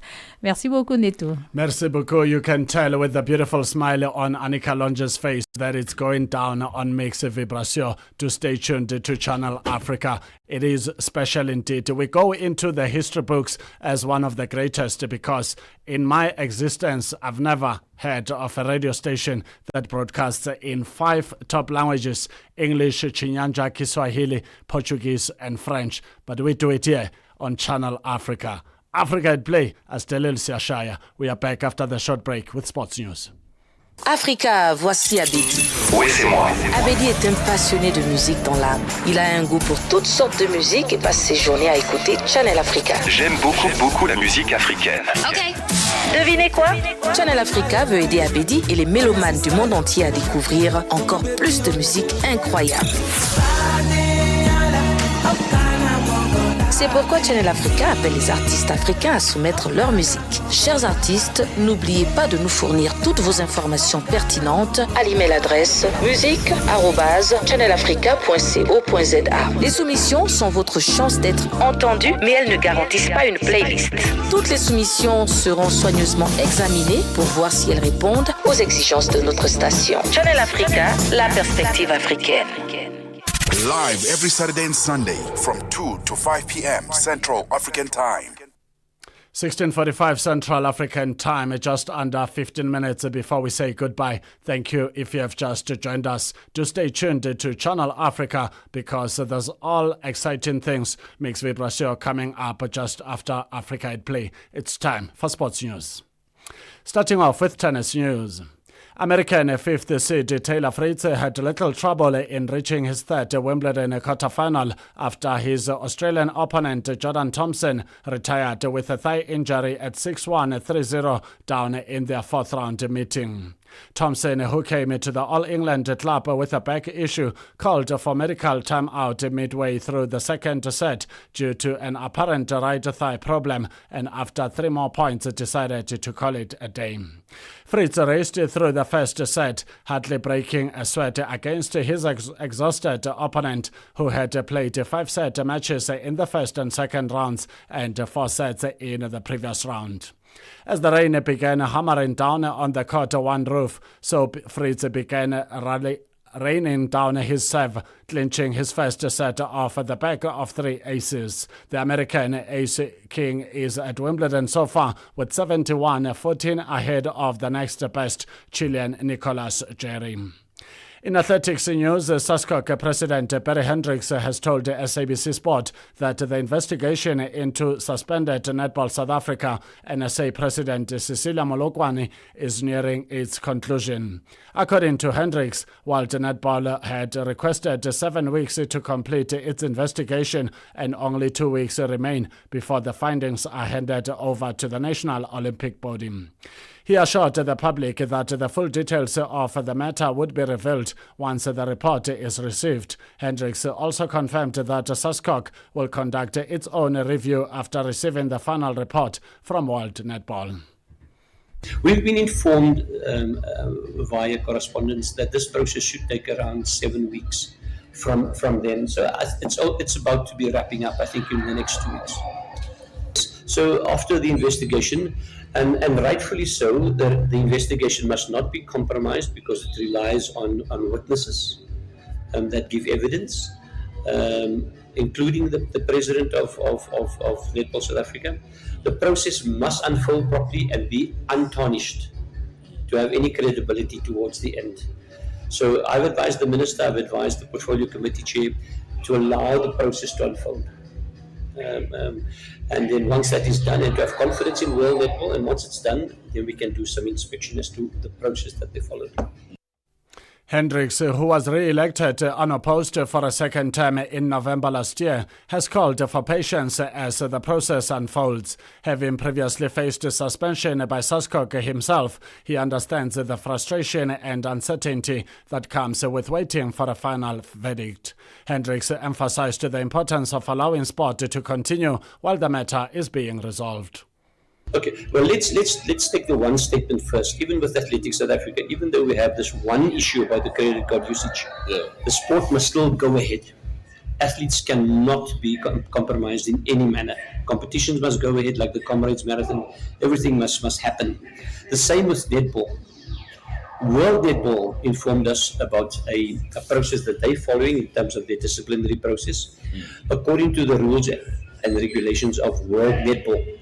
Now, South Africa, and all the other countries that play netball, when they join World Netball, they agreed to abide by those rules and regulations. So when World Netball says we're doing this, countries cannot simply pull out and say, all countries must do is say, we acknowledge what you're doing. Are you following your own rules and regulations? And if so, then we'll abide by the process.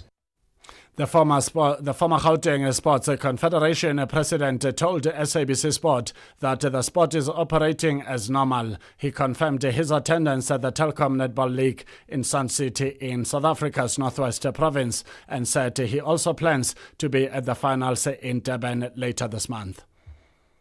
Is to say the Netball Telkom League is going ahead. I was in Sun City, I watched them. The talent is magnificent. We look forward to the finals in Durban. I think it's in July, I'm sure, end of July. Sport is happening at club level, at school level, at provincial level. Federations are coming together. Gauteng is now being reabsorbed back into Netball South Africa. All these other positive things, KZN is now being reintroduced through a process. Netball is still happening. Allow the process to unfold. Even when I was president of SASCOC, acting president, and I was suspended, I allowed the process and I remained part of the process because I believed in the process. And one simply has to believe that in yourself and what you've done and follow the process. In football news, FIFA and the International Football Association Board, IFAB, have announced significant updates to football's laws of the game for the 2025-2026 season, including adjustments to goalkeeper time limits and the introduction of football video support. FIFA Secretary General Matthias Grafstrom highlighted the success of football video support tested at the FIFA Under-20 and Under-17 Women's World Cups. The technology was received very positively by coaches. This will be a great step to democratize technology and refereeing, he said, adding that FIFA aims to make it more affordable for lower-tier leagues. One of the major rule changes involves goalkeepers holding the ball for too long. IFAB has amended Law 12.2, stating that if a goalkeeper holds the ball for over 8 seconds after a 5-second visual countdown, the opposing team will be awarded a corner kick instead of an indirect free kick. Other updates include new guidelines for team captains, Law 3.10, aiming to improve communication with referees and reduce dissent. Additionally, IFAB redefined dropped ball, Law 8.2, and ball in play, Law 9.2 procedures, while giving competitions the option to allow referees to announce VAR decisions publicly. These amendments, effective 1st of July 2025, aim to enhance fairness, efficiency, and technology use in football. Still in football news, Arsenal have confirmed the signing of Spanish midfielder Martin Zubimendi from Real Sociedad. After months of speculation, the Gunners reportedly agreed to pay over the release clause in order to do the deal in installments instead of one lump sum. With Thomas Partey and Jorginho having left the club following the expiration of their contracts, the signing of Zubimendi helps bolster Mikel Arteta's midfield as they look to bridge the gap to Premier League champions Liverpool. The 26-year-old played 236 games for the Spanish outfit, scoring 10 goals and registering 9 assists. He had an important role in Real Sociedad's Copa del Rey triumph in 2020, ending a 34-year trophy drought. In EFC martial arts, Luke Michael reveals a winning formula after retaining EFC title. EFC middleweight champion Luke Michael says his personal struggles got him through his fight against Sia Nomveve, despite the late changes after his initial opponent withdrew. The judge scorecards all pointed to an unanimous decision in favor of Michael following a technical 5-round battle in the octagon on Thursday night. Wow, listen, to be honest, obviously, since winning the middleweight title last year against Yaku, I knew Shadrack's the next in line. Shadrack's a dangerous opponent, man, and obviously now I wish him and his family all the best for his recovery. But with regard to Sia, to be honest, I surprised myself a bit because I watched these fights. His takedown defense and counter wrestling looked really good. But I guess for me, I was just on a higher level because of my hard work and because of my years and years of grappling on the mat, you know. It was a war in round 3, reversed me, but there was just a different fire in me tonight because of what I've been through. And I knew I had to get back on top and keep fighting my fight. The champion added that even with the quick turnaround, Nomveve was in fact not a closed book. It's a big change, you know. Actually, it's 1 week today since Calvin called me Thursday morning and he told me that Shadrack's out. You know, Shadrack obviously comes from Chris Bright's gym. Those guys are high level BJJ guys. So my coach Rico and I really prepped accordingly. Obviously with Sia, he's more of a striker. So the game plan did have to change because I wasn't going to just shoot on Shadrack straight away, you know. But then this fight stylistically, it did sort of suit me as well, you know. He swings wild, like in round 4, he was trying to knock me out, but that set up my takedowns even better. Michael dedicated the win to his wife, who he says is his biggest support structure. She's my biggest blessing. You know, since winning the belt in 2022, obviously I suffered a knee injury. I was out for like a year and a half, came back, lost the belt to JP Kruger, won it back to Yaku Duplessis, dropped division to Zakir Badat, lost that fight, but she's been with me in the highest highs, the lowest lows, and I'm so grateful that tonight I can share a my highest high with her. EFC fighters see the next step as being offered a UFC contract on the world stage, and Michael also weighed in on whether he was ready. Do I think the performance warrants me UFC? To be honest, listen, I got to look for finishes. I got to be showing more of my all-round game. But I truly believe, like even my fights at middleweight, I've shown that I'm levels ahead on the ground. So if guys want to stop it, they need to work their takedown defense more. If you look at a great like GSP, I'm not comparing myself to him at all. That guy's like, he's my role model and hero, but he won fights in similar way, keeping guys down for 5 rounds. You know, it's not my job to do anything. It's a guy at the bottom to scramble and get back up. So if they can't stop the takedown, I'm going to keep winning there. Does it warrant me UFC? No, I believe I got to be more exciting, but I'm just going to keep this and keep winning. All glory to God. And finally, in rugby news, Springbok women coach Swayze de Bruin has lamented the lack of clarity when it comes to the law, especially at the breakdown. He was reacting after his team's 50-20 loss to number 2 ranked Canada at Loftus Versfeld on Saturday afternoon as they ramp up preparations for the World Cup in England in less than 50 days. De Bruin says they even had a former referee at training to help them with the loss, but they were still punished on the day. Yeah, as I just said now, the breakdown was the biggest problem. And we had Alain Romar there with us a couple of sessions to help us with the breakdown. And we spoke about and he showed clips, so it's right and it's wrong. But it's that interpretation we've got to sort out now. You know, are they going to blow it in the World Cup like that? Then we got to think totally different. There's no way you can go to ground then. But then if I watch men's rugby, normal rugby, if the plane lifts and then goes down, it's fine. And now suddenly you get blown first, you know, for it. So it's tough. It's a thing we'll have to work out.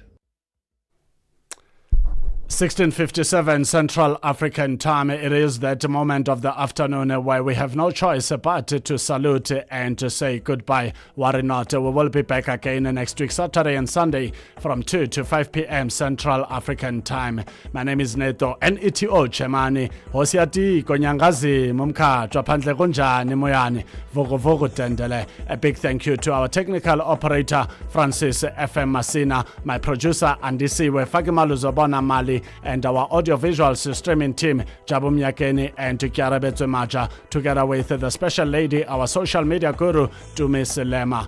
Africa at Play, as Deleli Siashaya. Oh yeah, oh yeah, oh yeah. And Nompumelelo Ngubeni.